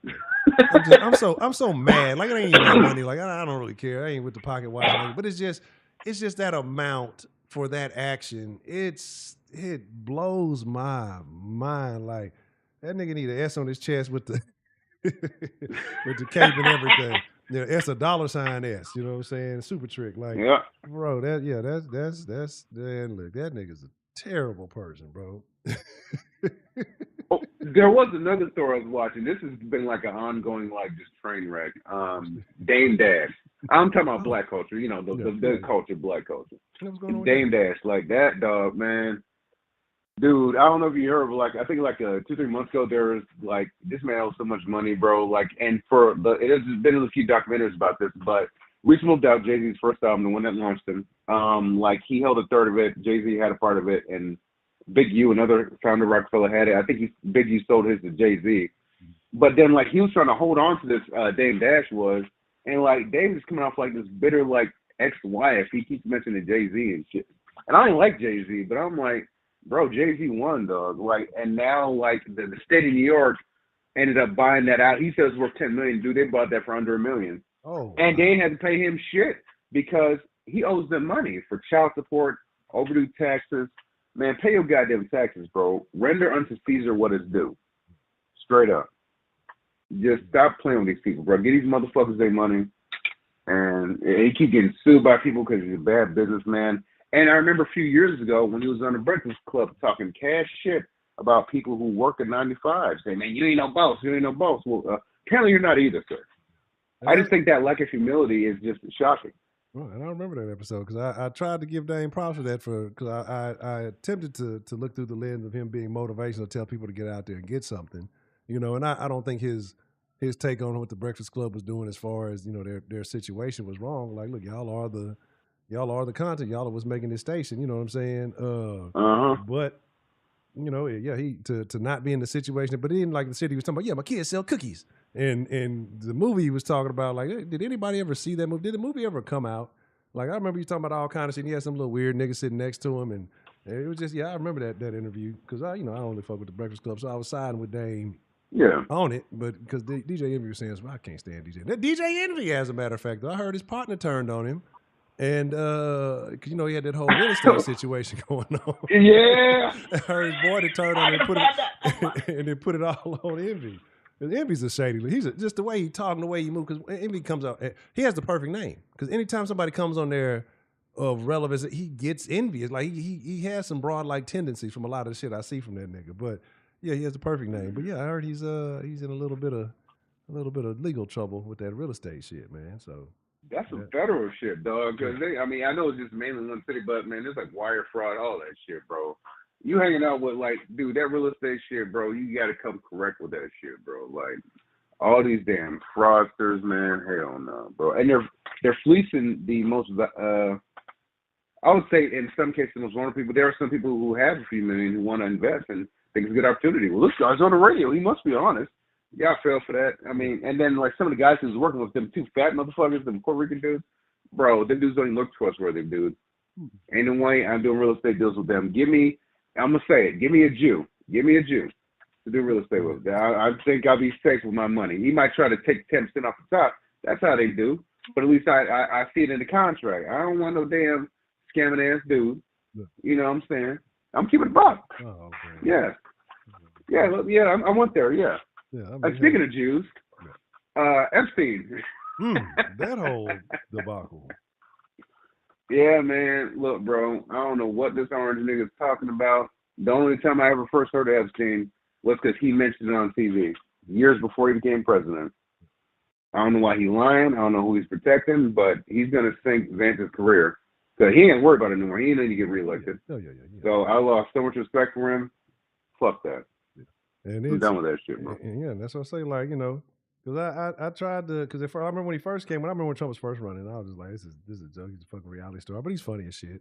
And then, you know, he ran on some things. I'm like, okay, I can respect this, and I can, you know, I like the idea of, you know, we're supposed to be America. We're supposed to be the world power. Hey, drop your nuts and drag them across these third world countries. You know, say do what you got to do, talk shit. You know, I'm with it. That's what we do as Americans.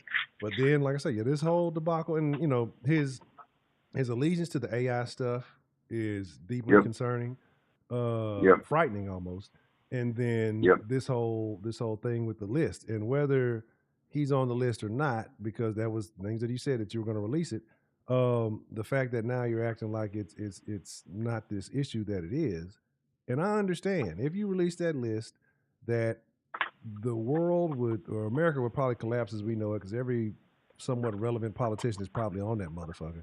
But hey, so maybe it just needs to burn. And I think that it is what it is. It's just like you got to let people know what they've been hornswoggled into supporting, right? Because I mean, everything else that again, politicians are shitty people. You know, they've been fucking us over from the Crockett's to the top of, like, everybody's getting their little hand in the pie, and they're fucking over their constituents. So the people, what's really going on? You know what I'm saying? If this doesn't unite the people and say, hey, they're all pieces of shit, we need something new going on, then, you know, what will? Or some people will just accept the fact that, hey, it's just the way it is. But it's just ran by pedophiles. Yeah, okay. Yeah. But it's always funny how there's this this tiny hat connection to everything. You know what I mean? It's just is very strange. It's such a coincidence. Yeah. Ms. Grace is wild.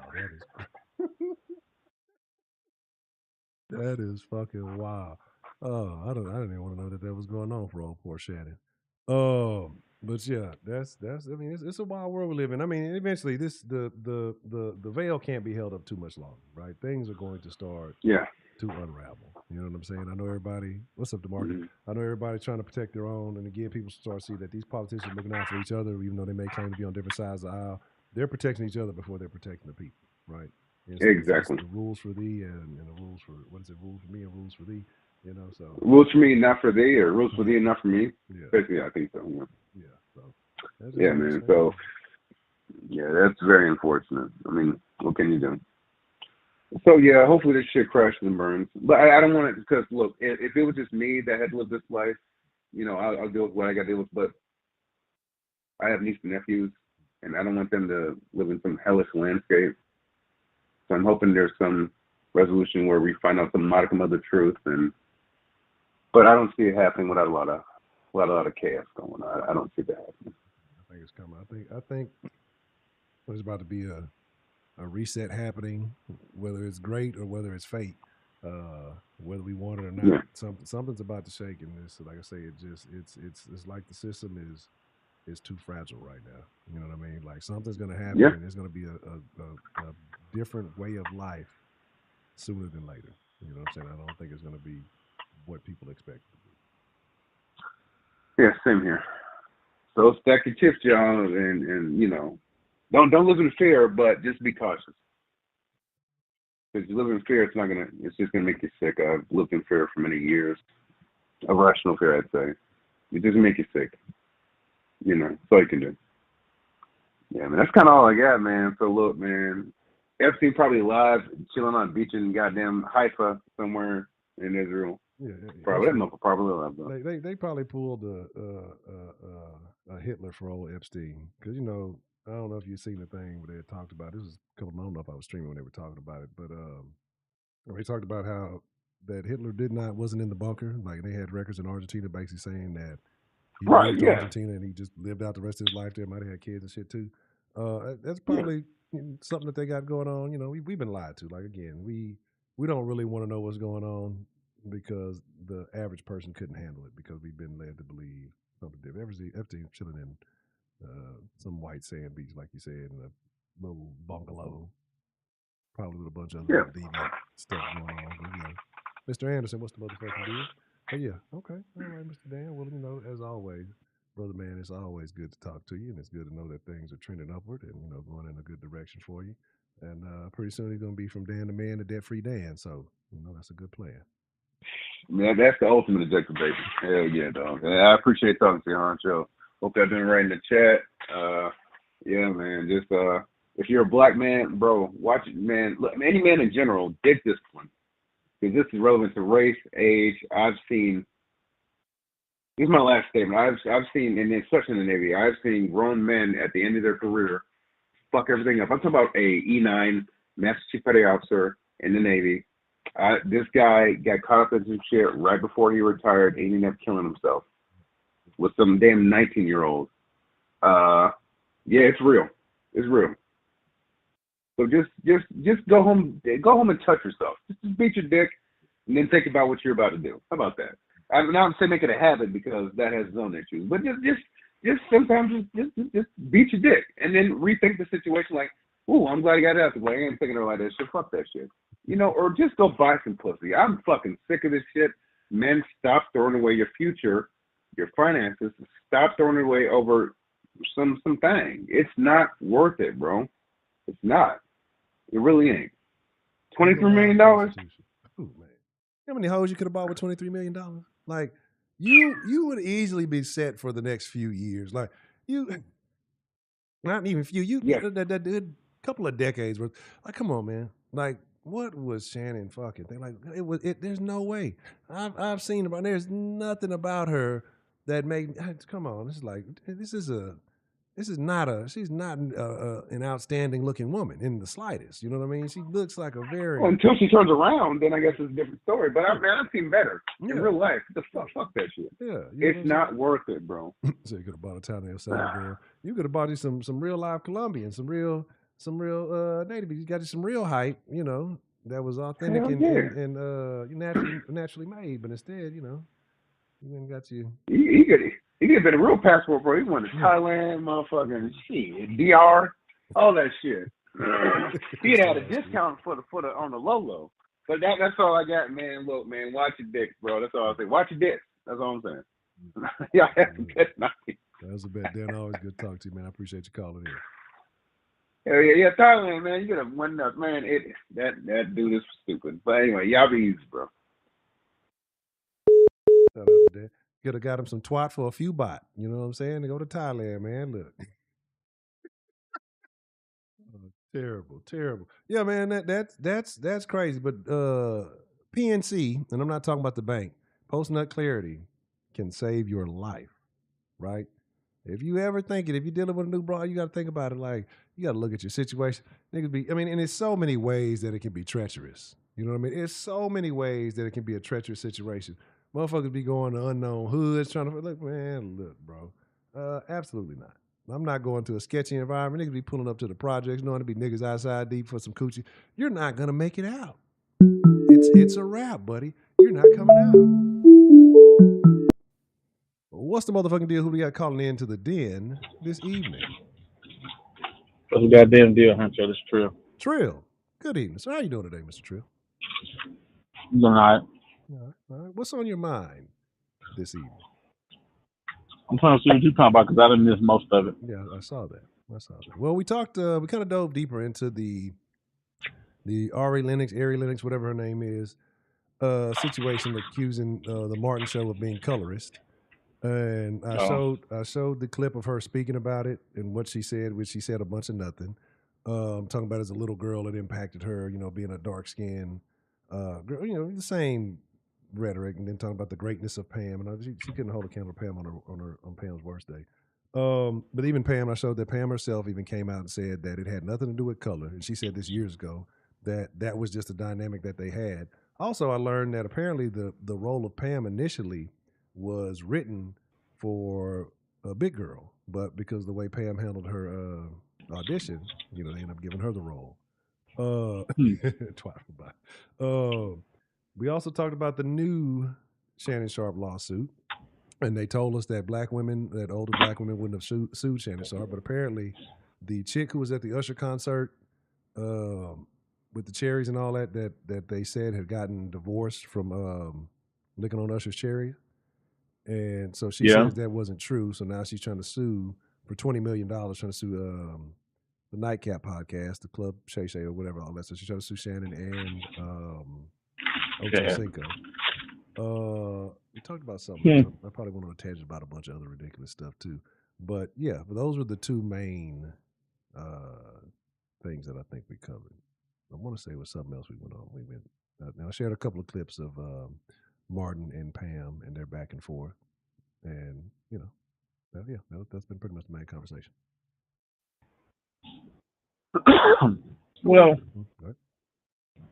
as far as what Dan the Man was talking about, he is right, and we all know he's right. Men should practice discipline, but it ain't gonna ever happen. It's not gonna ever happen, especially now more than ever. Why? When you got all this ass that you can get a hold to now more easier than ever in history, you expect niggas to no. When we ain't never done that, even when you didn't have access to all this ass everywhere. Now you think it's gonna get better? It's a trap because it is so easy these days. Like it is, regardless of what some folks will tell you and say, access to coochie is easier now than it's ever been at any time in history. Women are giving it up easier under the guise of sexual liberation. And if you're paying for the coochie, it then went from $40 to $35.99 because the supply is so high.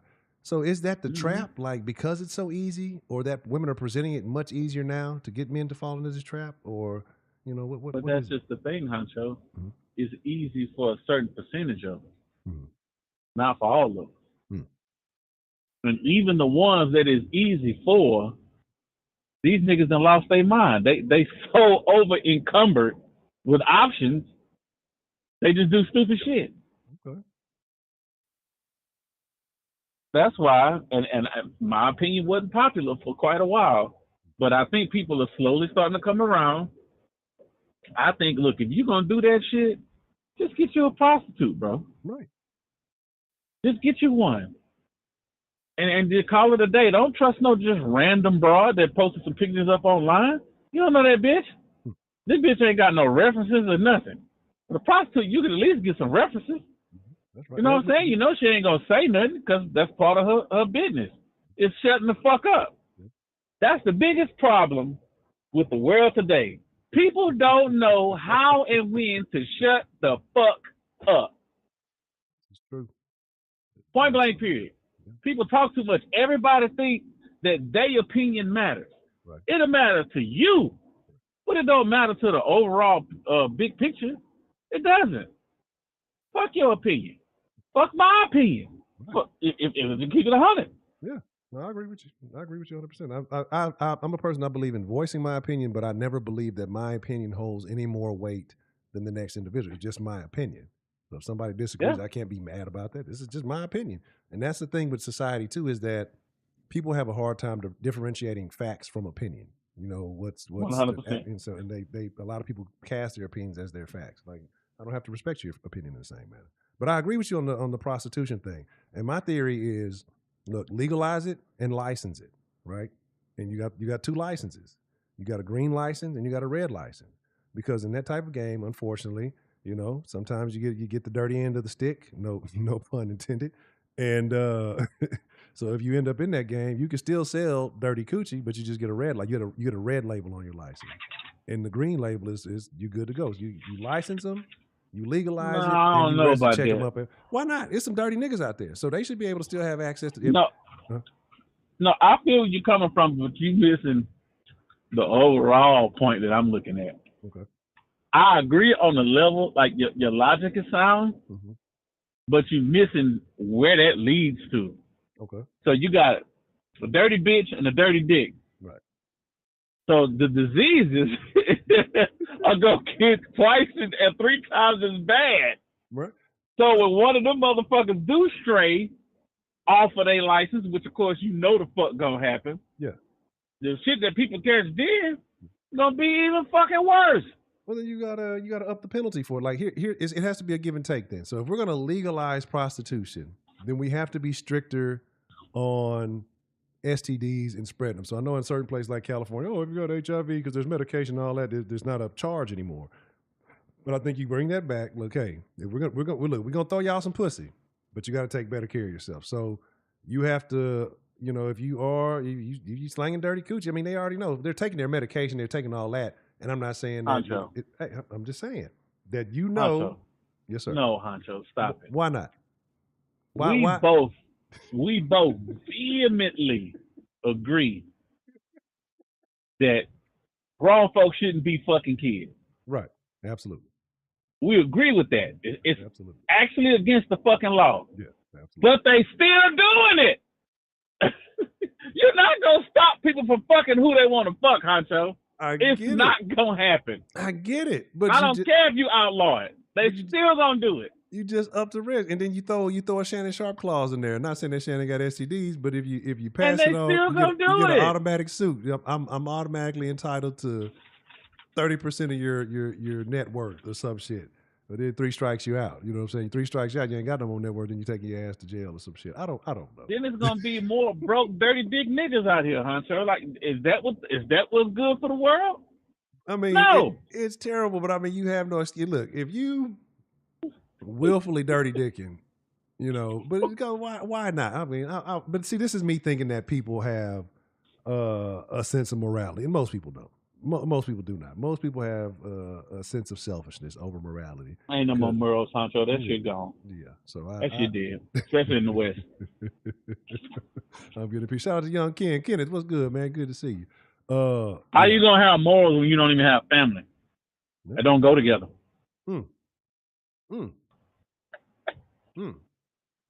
That's interesting. But I think you should be as a human being. Well. Human nope. Motherfuckers think as a human being, you entitled to some shit. Yeah. I don't even know why that popped in my. I ain't gonna even say that shit. That's fucking disgusting. I'm not gonna. You got some people out here that think sheep pussy is good.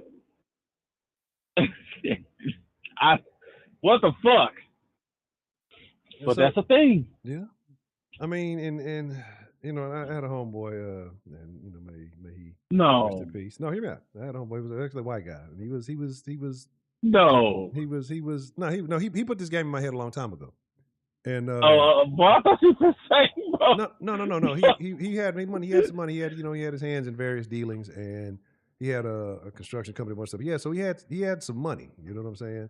And he gave me that advice, like, because we was talking about. I used to have a Facebook group. I'm not gonna say the name of it. It might still exist. I don't get on the Facebook anymore on that old account, especially. But we'd in there talking crazy. We'd have kickbacks, parties, and shit like that, and all that, those type of things. And we'd sit back at a barbecue, just watch fights, whatever. And so he asked me one time. He's like, "So, what would you rather? Take a bitch from the club and smash, or, get you a prostitute, right?" So this is when this premise was first introduced to me. And my thinking, at that time was, shit, I don't want to pay for no pussy. I'm gonna get the bitch from the club. Yeah, you know what I'm saying? But exactly. He's like, why not get you a top-notch escort? Because one, like you said, like you mentioned earlier, that this is her livelihood. So she's gonna make sure that everything is on par, that everything is discretion. Yeah. is what it's supposed to be, right? And so because I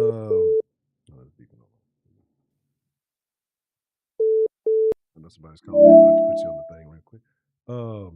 You still there? Yeah, I'm still here. Okay, all right. I gotta fix that on the thing. I gotta fix the mute the call in coming in thing. But I gotta, and I might have to reset up the queue. So I know if you call in, y'all might be waiting in line. My apologies. I gotta fix a couple of things. Notifications.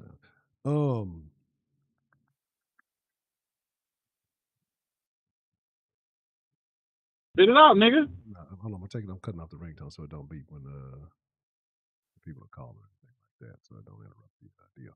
But so yeah, but he presented the prostitute. He's like, yeah, you would get a prostitute because again, that's her livelihood. That's where she's gonna make sure everything's on the up and up, and then your risk of contracting a disease or something else. Because a bitch in the club, she drunk, she just want to fuck. She want to fuck like you want to fuck. Okay, that's a bet. I got you, Wink. I got you on the next call. So it is what it is, right? Like it's a situation where she's gonna make sure that her business stays in business. So why would you take that risk? So I agree, and that's why I say ever since then I was like, I mean, I've never been against the legalization. But like, if you want to sell coochie, what you do. Just I always thought it should be like it should be a like you should have to keep track and know that these bitches is clean at the very least, And then I guess at this point, dirty dick niggas gonna do whatever dirty dick niggas gonna do. So I can't control. Like, look, there's half of us barely control our own dick. I can't tell another nigga what to do with his dick. So it is what it is. So I definitely, I see where you're coming from, and I can't disagree with that.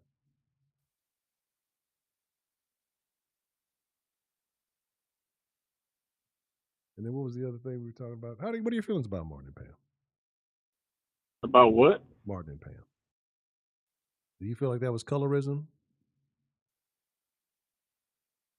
I don't know what you're talking about. The Ari Lennox, this singer, she basically been spewing for the past few days about the Martin shit. The Martin shit. Martin. Man, that's stupid. Yeah. He ain't never. All the times he capped on, he ain't never really said nothing about being dark. Like I cap on you all the time. It was always in reference to her being some kind of animal, or something. So it wasn't never nothing like that. And like I said, I showed some things where people were correlated. Like I'll put it back up for the people who missed it. When we were saying, well, yeah, these were dog whistles and terms to discredit dark-skinned women, if and so women are there. Well, that's not true either, because you can't even hear a dog whistle. So how the fuck would they know what was said? Dumb bitch. Like, that's just stupid. Yeah, but so this is what they were. Oh, let me put it. I think I got it.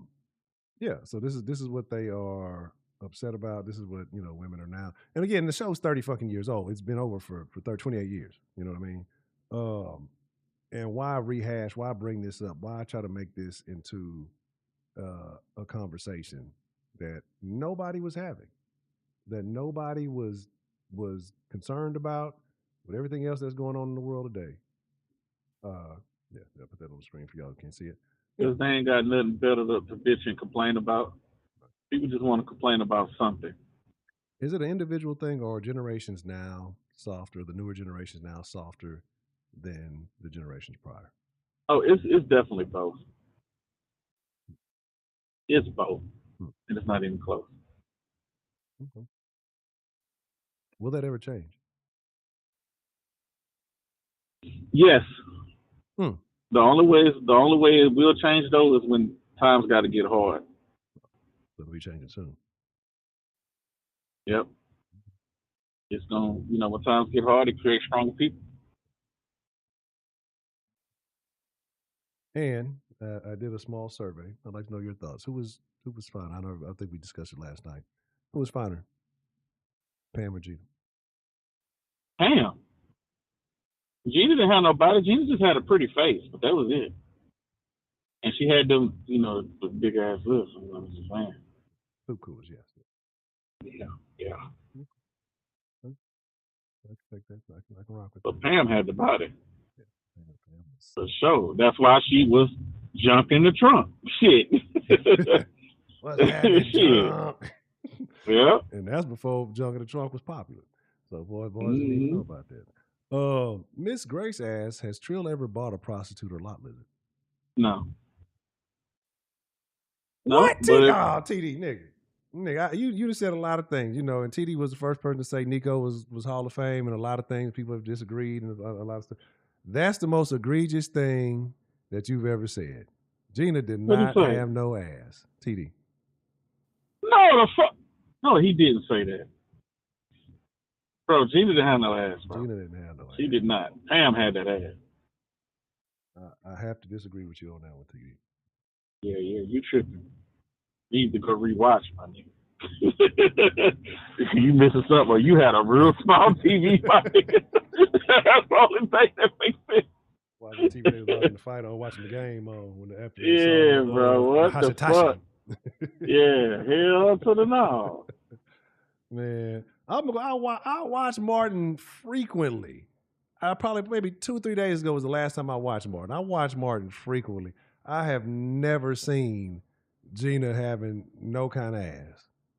No, me neither. It is not more than Pam, especially. At all. Yeah, like I said, if Pam was just overshadowing, it ain't. Yeah, it wasn't.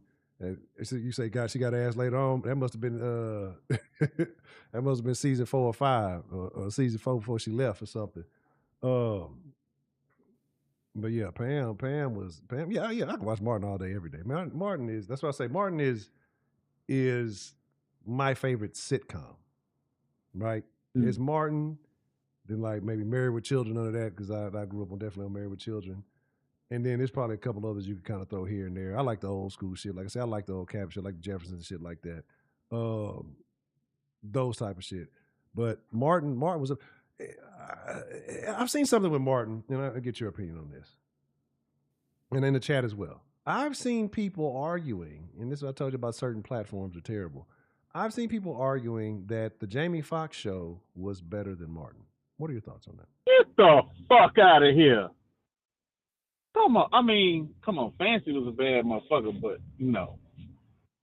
And I still believe, it's my opinion, that Jamie Foxx is probably the most talented motherfucker ever. Of all time. I'm sorry, that's just my opinion, but no, I wholeheartedly. No, even with that, no, not better than Martin. No. I do believe. I agree that. I believe that the motherfucker can play instruments.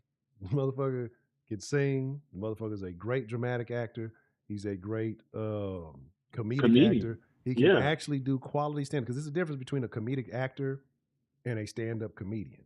Those are two different skill sets. And then, the motherfucker's cold-blooded. Like he's one of the best to ever do it. And I think a lot of people don't give Jamie Foxx the credit that's due. Now that last little shit he did after whatever he was going through, that shit was terrible. That was not even a stand-up. That was like a testimony or some shit. I don't know what the fuck that was, but you know what I'm saying? As far as comparing the two shows, no. You think he's funnier than Martin? You think he's funnier than Martin? Like stand-up for stand-up, TD? That's a tough one. That's a tough one. No, not old Martin, bro. Yeah, because especially not Martin from Def Comedy. Man, hell. Def Comedy Jam, the host Martin was like, it's certain niggas who just got it. Like and some people can tell jokes, but then there's motherfuckers who got it like on the fly, like the joke is in them. Like Martin naturally got it. Don't get me wrong, Jamie Foxx has it naturally. Dave is one of those guys who has it naturally. But Martin just had a different energy, and it's just the way, again, his crowd work was different. Like it was just Martin was that nigga. Like Martin was an icon in his time. I don't think people because it's been so long, I don't think people give Martin his due as well. So yeah, but I don't know. Like I mean, they neck and neck. If anything, they're neck and neck. You know what I'm saying? I'm not gonna just sit here and say he's just shitting on Jamie, because Jamie's funnier than a motherfucker. No. But Jamie don't have the body of comedic work that Martin got either. Yeah. And then I also believe that, Martin was partially the inspiration for that, because Martin was the first real, like doing the sketch, doing the extra characters, doing that kind of thing. And then I think Jamie, took a little bit of that. He put his own twist on it, but it wasn't like, you had Tyrone Koppel. Tyrone Koppel wasn't holding the candle to none of Martin's characters. He ain't had nothing on Mr. Otis. He ain't had nothing on Jerome especially. Yeah. He ain't have nothing on what was his name? Don't you know no good? I can't remember the motherfucking name. He ain't have. Oh like, yeah, the mechanic dude. Yeah, the man, like Leon, was it Leon something? I can't remember. Like, but all of these characters, Tyrone Koppel might have been on par with Bob from Accountant. You know what I'm saying? Like that might have been where Tyrone Koppel was. And he had, I think Jamie had a couple other little characters, but it wasn't. Like Martin's characters are referenced by those characters. Like, oh, remember when Martin? No, you called them Shanae, the number one. Like you referenced them like they were an entity into themselves. You know what I'm saying? Like they was just a whole nother actor. Like Martin was just, it was just a different tier. You know what I'm saying? But and then I think Martin had a better supporting cast, so that also plays into it. You know what I mean? But Jamie's one effect on pop culture was the little skirt. The little thing, everybody was doing that shit. Yeah, so I will give him that. He had that. But yeah, but Martin was that nigga, man. So it's hard for me to say that, that's that. But there are people out there who do believe that Jamie Foxx was funnier than Martin. So that's a crazy take that I've seen. I don't know about that one. I don't know about that one, player. Any other thoughts? Anything else that's on your mind this evening, Mr. Trill? Yes. All right, what you got? I thought that was the best dose of karma I have heard or seen in a while when that motherfucking website got hacked. Oh. And all them bitches' information got leaked. Huh. And then they mad about it. I'm like, wait a minute. So you bitches signed up to go on a site to dox men. Right. And that's okay. But then when you get doxxed because you went to dox, it's all of a sudden not okay? Correct. That's called karma to me. But you know what the funniest thing about it? The funniest thing about it? No. Hold on. No. The best part. Mm-hmm. This is the best part about it, and the part that I love the most. Mm-hmm. Not just because of the women and men thing. Mm-hmm. I like the fact that the website made you put your name, face, and address on it. Mm-hmm. Ain't nothing to hide behind. Right. Bitch, this is you. Right. We know who you are. Mm-hmm. We know what you look like, and we know where you stay. Mm-hmm. Ain't no hiding behind no false wall. I think every website ought to be like that. So hey, if you get out there reckless on this internet, we know who the fuck you are and where the fuck you from. See, you could even be illegal. We coming to get that ass.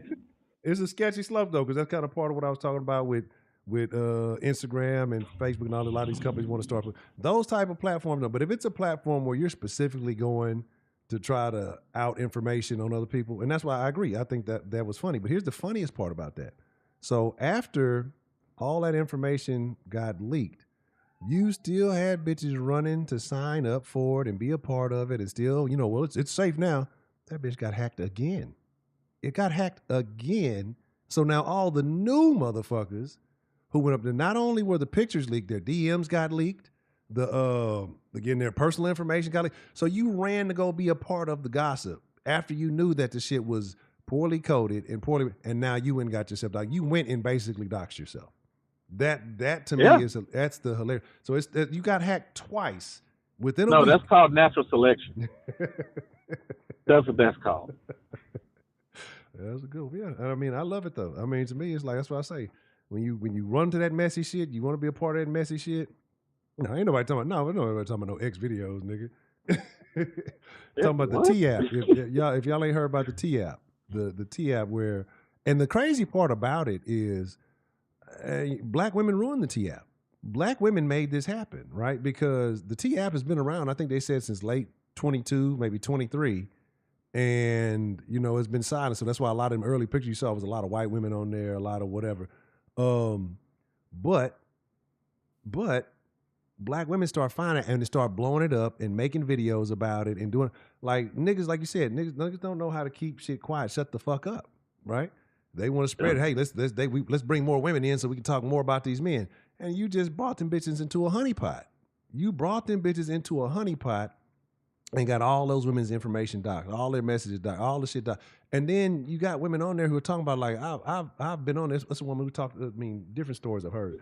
One woman talked about, Like her male best friend, they talking about motherfuckers basically got his relationship fucked up because they went in there and put that he's cheating on his gal or something with a picture from her from a long. It's like, I ain't never even fucked with this nigga. Like, they're just going on there and putting anything because there's no real check. The people say, well, it's verified. No, it's not. Who's verifying these stories, right? If you're not providing police reports, if you're not providing actual information, if you're not providing, documentation that this motherfucker's an abuser, you got people like this nigga talking about, man, I've only dated one girl in my life and I got 32 red flags on this bitch.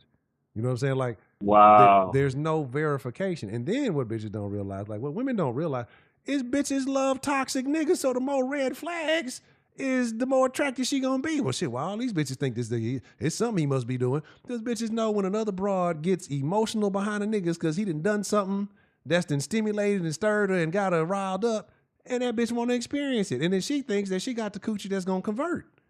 Like it's gonna make it until she, and it's not gonna happen. So it's just gonna be another one on the list. What y'all are doing is they're expanding niggas rosters for free, right? Like for free. And so I was gonna say, I see a lot of niggas complain about that shit. Like, I wouldn't care if I was on the motherfucker, because it's like, what does it matter, right? Like, what does it matter?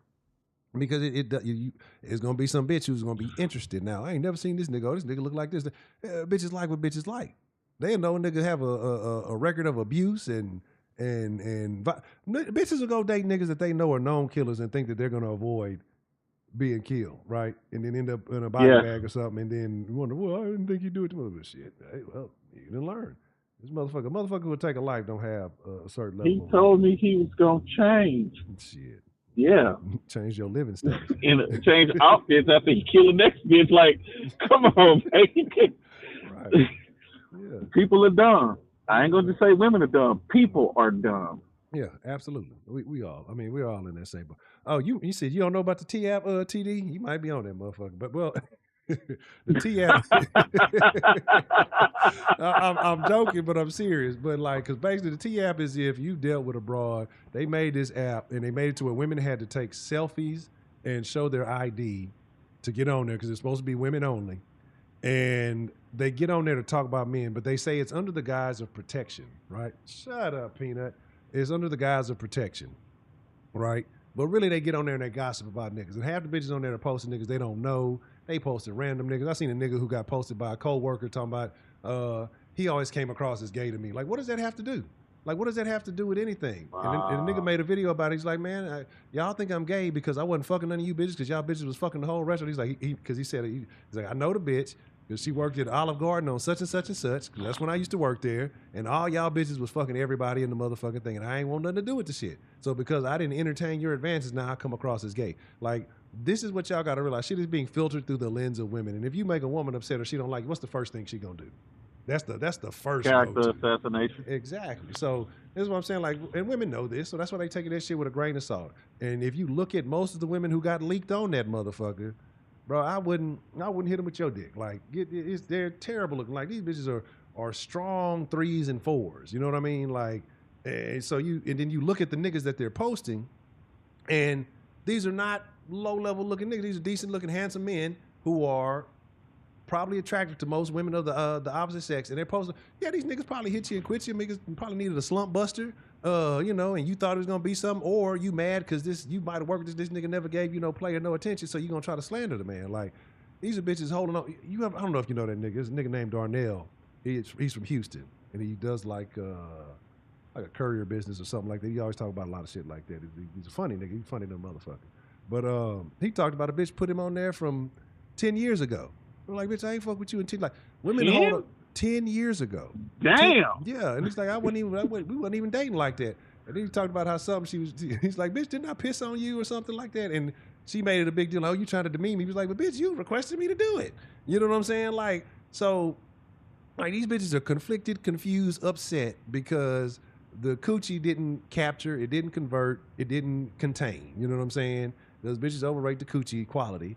And then these niggas, and so they're still mad about it. Or they see a nigga that they used to fuck with, and this nigga's moved on, and his life has improved tenfold without you.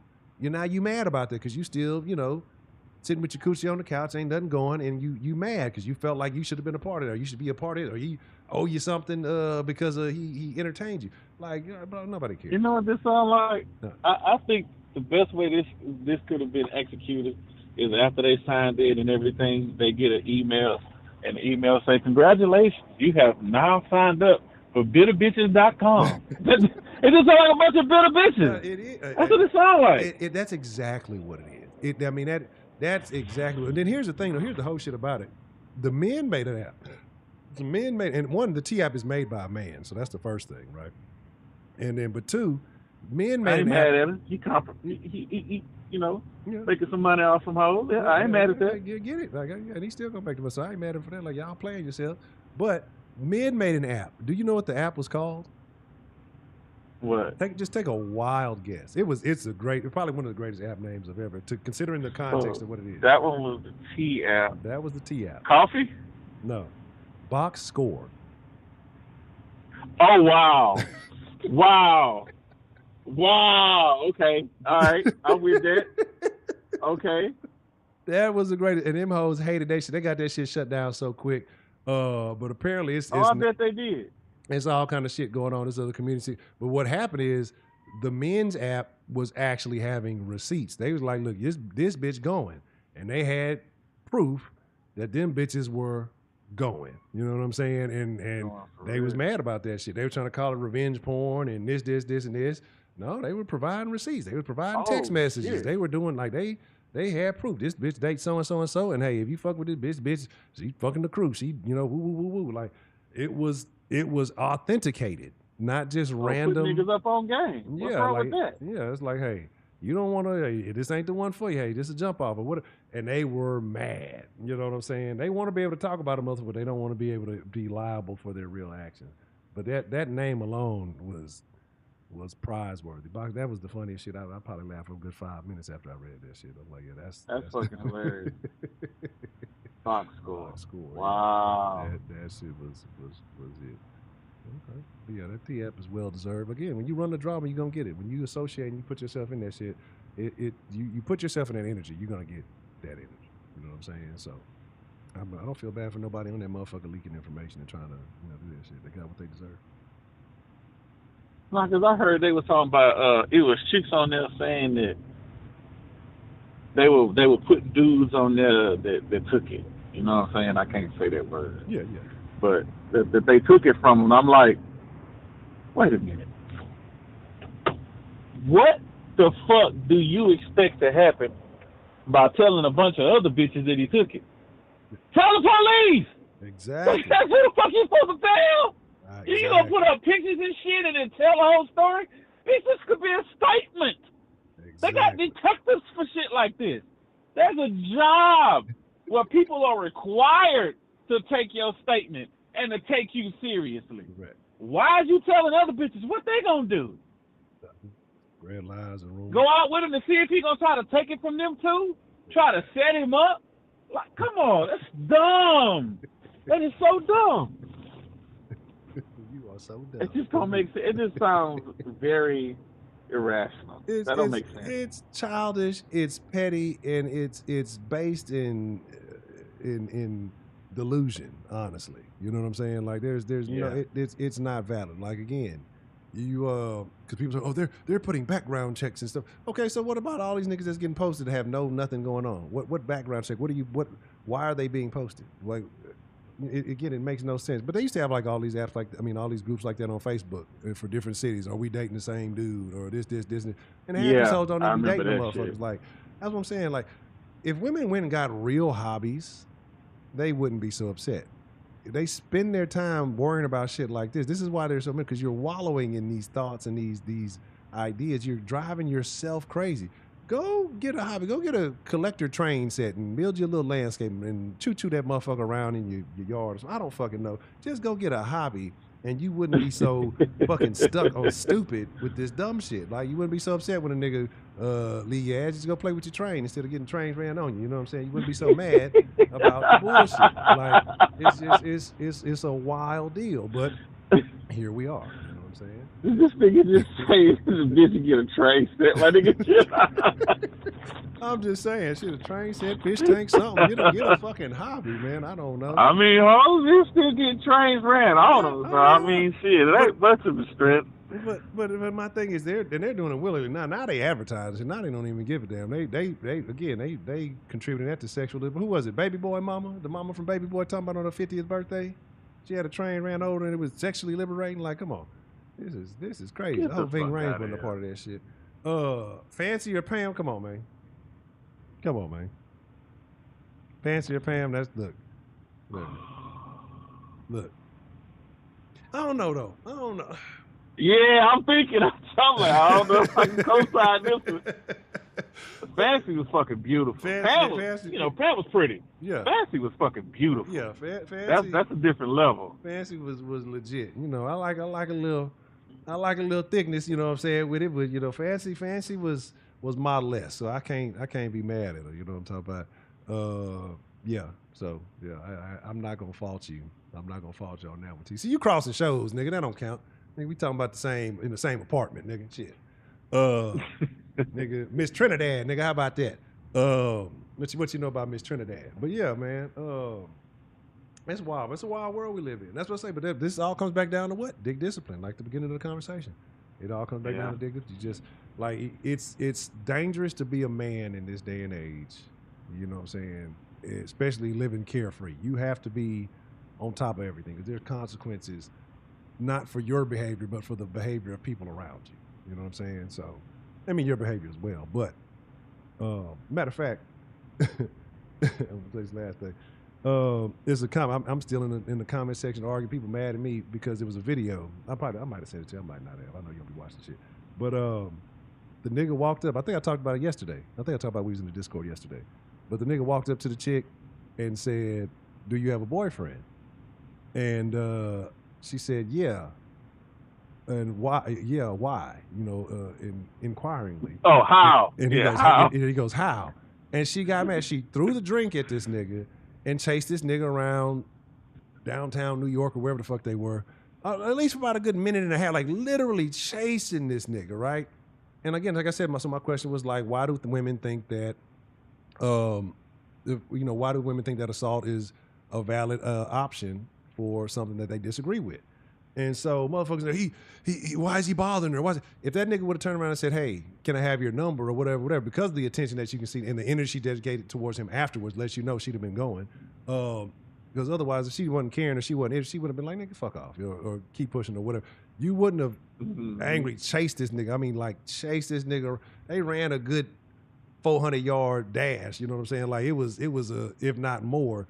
You know what I'm saying? Like, no woman is putting that type of energy behind you. So again, what she thought was gonna happen, she got the opposite effect and then got upset about it. People talking about, if that's assault, a bitch said gonna say, if that's assault, then he verbally assaulted her. I said, how are you verbally assaulting someone by asking them two questions? Do you have a boyfriend and how? Right? He might have been saying, how did you guys meet? You know, he could have been, but she immediately responded with anger, threw a fucking drink at him, and then chased this nigga down trying to fight it. And then one nigga almost stepped in and tried to hit the nigga. Like, boy, I'd have stopped worrying about the bitch and beat the brakes off that nigga for trying to be a hero. But again, it's wild stuff, but we always continue to excuse. And then all of the replies are like, a lot of niggas replied agreeing because they act like children. You know, they never met consequences. They ain't turn around, slap them in the face. They ain't never. But then you'll have motherfuckers who come up there, well, men do it too, statistically. But there's consequences. There's consequences. Oh, immediate consequences. Yeah, like that's what you know. And I'm saying, why are you changing the topic? We're speaking on women, and people keep coming there and trying to co-sign for her actions. Like the shit don't make sense. But this is the society we live in, and when you have enough men, that's why I say women live life on 30% difficulty, right? Because you're gonna have most women are gonna cape for you, especially if it's a woman versus man situation, and then half of men at least, if not more, are going to take your side, like you said, well, like when you said white knighting, trying to save you. And then there's gonna be a few niggas who's gonna keep it playing and be like, nah, that bitch out of pocket, that bitch out of line. That's actually a very small percentage. I don't even think it's 50-50. It's more probably like 25% of niggas who if that might be generous, that'll even come into mind. I think that it's growing, but it's like shit. If you want equality, you have to carry yourself in an equal manner. You know what I'm saying? I'm not saying you don't deserve it, but you have to carry yourself so. You have to carry yourself in an equal fashion. But, everybody don't believe in that. So, yeah. Anything else that's on your mind this evening, Mr. Trill? Nah, that's it, bro. Okay. But it's good speaking with you. I appreciate you calling in and chopping up with me this evening. And you have a good All right, evening, sir. man. All right. All right, you too, bro. All right. All right, Wink. I know you want to get in. We'll make Wink. Wink will be the last call, and then you know, we gonna. It's been a good evening so far. It's been very entertaining. It's been a funny night. It's been a bunch of funny stuff going on. So shout out to everybody who's been in the conversation. Shout out to everybody who has been participating. Shout out to TD for learning what the T app is. And yeah, you know what? I should have put that on there. Fuck it. I'll switch it up. Do, do, do, do, do, do, do, do.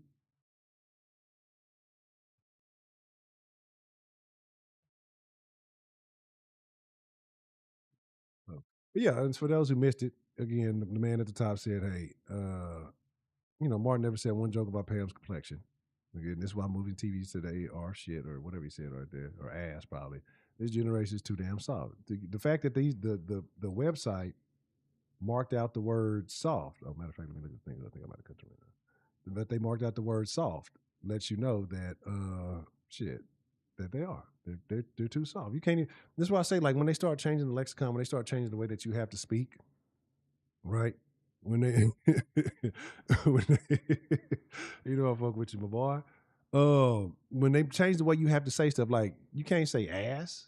Like, what's wrong with saying ass? Ass is a generic cuss word. Ass is a TV word, but you can't say this shit on the internet no more. What's the motherfucking deal? We got called into the den this evening. Peekaboo, you. Fuck you. Wink, what's the motherfucking deal, man? What's going down? Yo. Yeah, I never understood, bro. I'll never forget, bro. And me and my wife found that nigga in real time. It was this nigga. Now, the bitch might have been in the wrong, but we don't know for sure. But I wouldn't be surprised if she was. A long time ago, nigga, some apartments that we were staying in, nigga, I look outside, nigga, it's 7 in the morning. This nigga got this bitch pinned up against the hump, but nigga, how she was dressed, nigga, how scandalous she looked. I wouldn't be surprised if this bitch was doing some real crazy shit. If she was a stripper or something, I don't know. Nigga, so me and my wife, we go down there, you know, we concerned. Niggas go down there, niggas just be like, hey, everything all right, man. This bitch had the nerve to be like, nigga, fuck you, mind your business. I was like, oh, okay. You know what I'm saying? So, nigga, that was my first and last time, nigga, ever kind of thinking that nigga, like, you know, because we was just concerned, like, nigga, like, we don't want to be dealing with that shit. Niggas got kids in the house, nigga. We don't know how this shit gonna turn. The nigga didn't say nothing. Yeah. He didn't get mad. He didn't say anything. But this said this. Yeah. So it just goes to show you that women do like a certain kind of volatility. Yeah. You know what I'm saying? Because that should make them feel alive, like Walter White, nigga, when he sold meth. You know what I'm saying? Like, the nigga didn't feel alive, nigga, till he was on the brink of death and sold drugs. You know, so that's the excitement of them, because women, nigga, get bored, nigga, over the random shit, nigga. Stability bores women, but they claim they want stability. Yeah. It doesn't make any sense. Yeah. It makes sense. Everything that you need to live a suitable life is boring. And it's crazy that it's that way. You know what I'm saying? Because, you know, this is like routine until the routine changes, and then you got to be up to something. So you can't do the same shit over and over and over again, and somebody can just get used to you, because that's what this supposed what they say that shit called women's intuition. They ain't got no fucking intuition. Yeah. And niggas just changed his routine up, and now bitch you're suspicious that that's all it is. Your suspicion level raised just like it would any other human. You know what I'm saying? If you do something all the time, if I know to eat all the time, even a dog is gonna look like, hey, it's time for me to eat. Like, what the fuck wrong? Like, nigga, he tripping today. Like, you know what I'm saying? Nigga, we normally eat around the time, nigga. That nigga stomach rumble every day at the same time. So it just doesn't make any sense that, you know, I don't know when stability and all that shit. It's probably since the 70s, you know, when women, you know, ruined the economy by going to work and shit. You know what I'm saying? That's when taxes and all this other shit got raised. You know what I'm saying? You know something like about what you said, though? Stayed the hell at the crib and get taken care of the same way that they want to get taken care of. I mean, unless you want to be a doctor, a lawyer, you want to add something in society, you want to work at Macy's or some shit like that, you know. But like a lot of women ain't really working no jobs. Like I'm like, bitch, you working a job. These hoes be calling nigga working at Macy's a career. I'm like, man, this is not.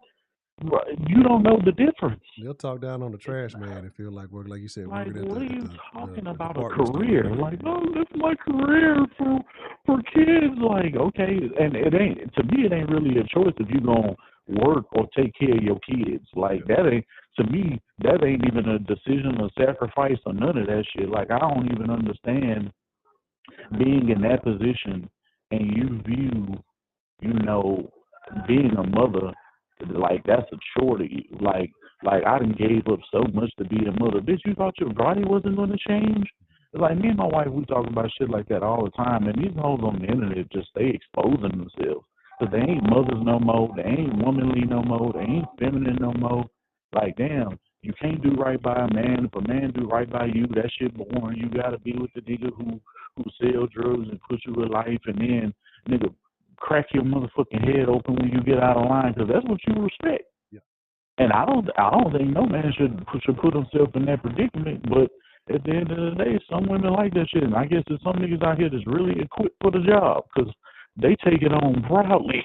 Yeah, man, look, it's funny that you say that because I saw I was fooling around on TikTok and this video popped up and the nigga said, you know, some of y'all niggas need to start hitting these bitches because they like this shit. And he did a whole little. I'm like, but you know what? The nigga's not wrong. Because you'll see a boy that you know getting, like you said, getting her head put between the fucking wall and the fridge. You know what I'm saying? And she show you the war wounds and everything, but she stick with the nigga. And like you said, she gonna ride for the nigga. Give her a swirly while you hitting her from the back when she get out of line. Like, hey, you fuck up in the alley, nigga. Oh, I like that. Man, I'm trying to tell you. I like that. They want you to slam their head in the locker, nigga. Like, you know what I'm saying? Like that nigga from Lean On Me. You know what I'm saying? Man, I'm telling you, they're a different breed. I mean, and again, like you said, and I spend a lot of time, probably too much fucking time, trolling, like you just mentioned, how they're not motherly like they used to. Because it's oh hell no. I got a thing I did some shit. I said some shit. This got about 1,000 replies on that motherfucker. They've been trying to come for my head. All I said is like it was a woman. She's crying because the husband got home from work and he got on 2K. He's like, man, I just want to play 2K. Let me get 2 or 3 games of 2K so I can decompress. And, I'll take care of stuff. Right. But I've been here with the baby all day. You got away from the baby. You was at least at work and all this. And she crying and all that. Well, what about your mama and your sister and all this? I said, you act like you had to sit at home. You act like you had to sit at home all damn day. You didn't have to do that. Right. Yeah, my wife been retired, nigga. Been retired since she was 22 years old as a stay-at-home mom. That's how I look at it. Nigga, she retired. Right. Because at the end of the day, her taking care of my kids, that's to her and to me, that ain't nothing. Because we love our children. Exactly. I think when you really love your children, you don't look at shit like that as no damn, like, you know what I'm saying? Like, this ain't just for no damn income tax check. But that's how a lot of kids treat. That's how a lot of women you see treat their kids. They treat their kids like fucking like an income tax check. But you got to realize a lot of these people have mistakes that they're taking care of. A lot of these people didn't really plan or want to have these kids. So now they're in a situation where they really regret it, but, you're going to be looked at a certain way in society by, and they love the mother title. They love the respected going, but they don't really like the work. And even one of the things I commented, I was like, man, older mothers, these new mothers are weak. Older mothers would never. The older mothers went through way more. They did a lot more. They didn't cry. But I'm not saying that they never cried. I'm not saying they might have went and got in the closet and cried for a couple of seconds, but then they toughened back up, got back out and did what they had to fucking do. Right. You know what I mean? These new moms get on the internet and cry about it. Keep their adult problems out of the way of the children. Yeah. These new moms get on the internet, record it, watch it, and then upload it. Like, yeah, this is it. And share it with the world. Like, no, nobody give a fuck about your problems. You know what I'm saying? This is a choice that you made. But women today act like having a motherfucking job in a car and you pay bills and rent.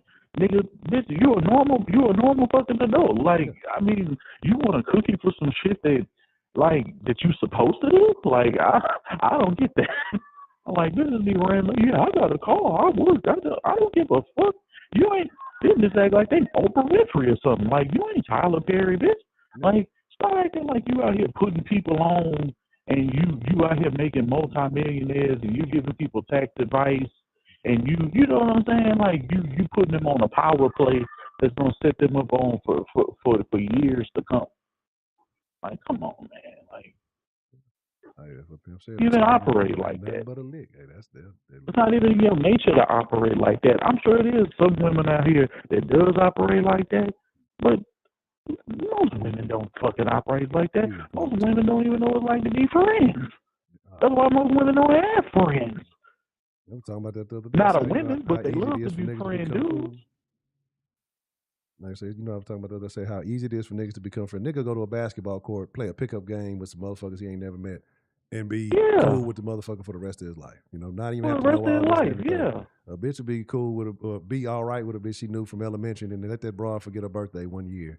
And then, it's the worst thing that's never happened. They done broke the friendship up, never want to speak again. And, it's two different tiers to it, but it's you can't even be honest with female friends can't even be honest with their female friends without feeling like any retribution, like they're gonna lose out on a friendship or this and that, or you can't even tell your friend, hey, that ain't even your color of lipstick. You should probably try something. You can't like trying to look out for you because you shouldn't be out here looking crazy. You know what I'm saying? But I mean. The wildest shit I seen is that you mentioned it and talk about the birthday thing.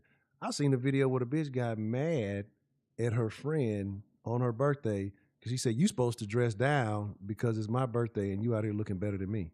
And she was mad.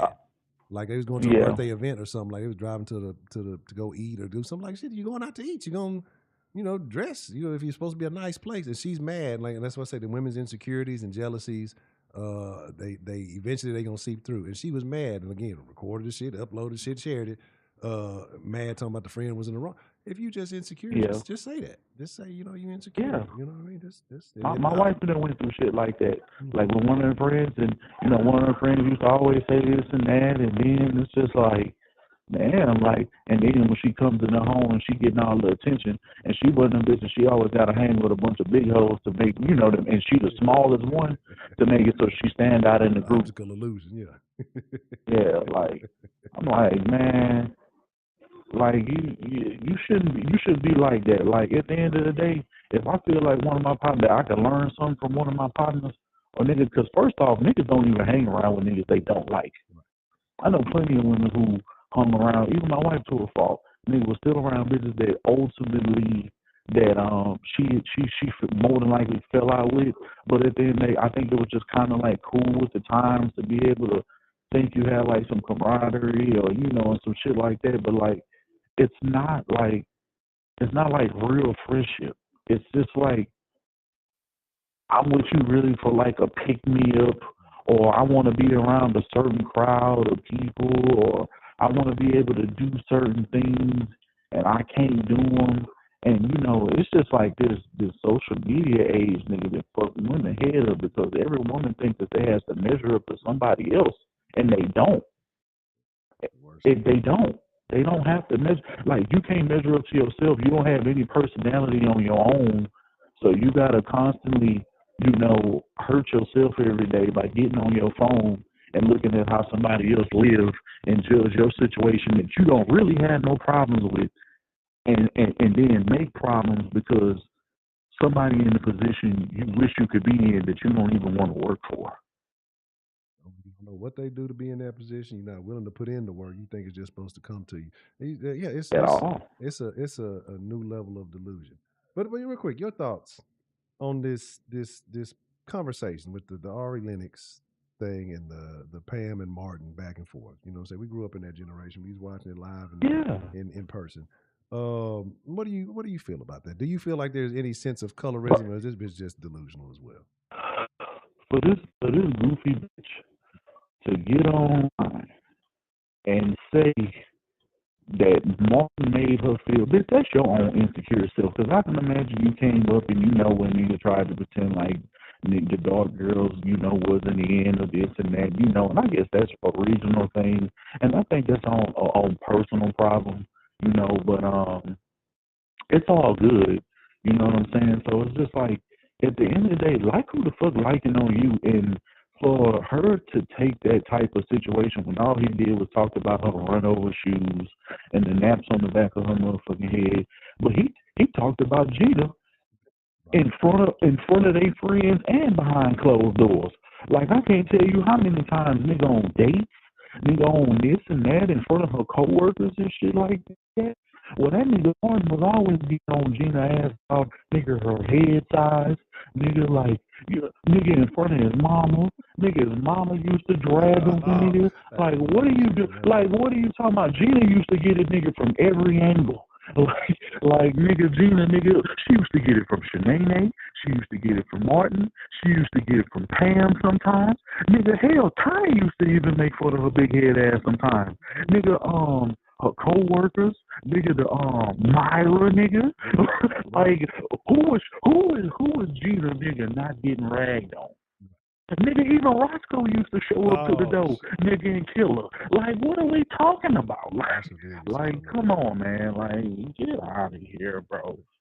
If anybody needed to feel bad, nigga, it's Gina. You know what I'm saying? She got her head stuck in that thing. She need to recalibrate her whole situation. That bed frame.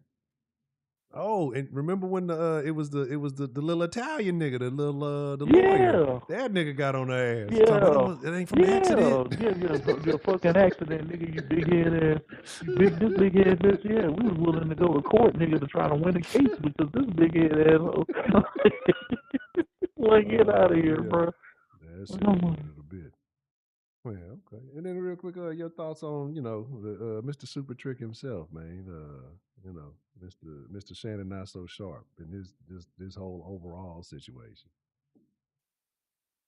Bro, that's what happens when you a big dumb country nigga. And this is, I think, like you need this can happen to anybody in the city or in a little town or whatever, like a rural area. Them country niggas, when they them niggas come to a big city or they get around the city or the environment and they see a certain kind of caliber of people and they get like way too excited. Like, it's like, okay, I can understand they ain't been there before, so it's kind of one of the things like you really can't hold them to that.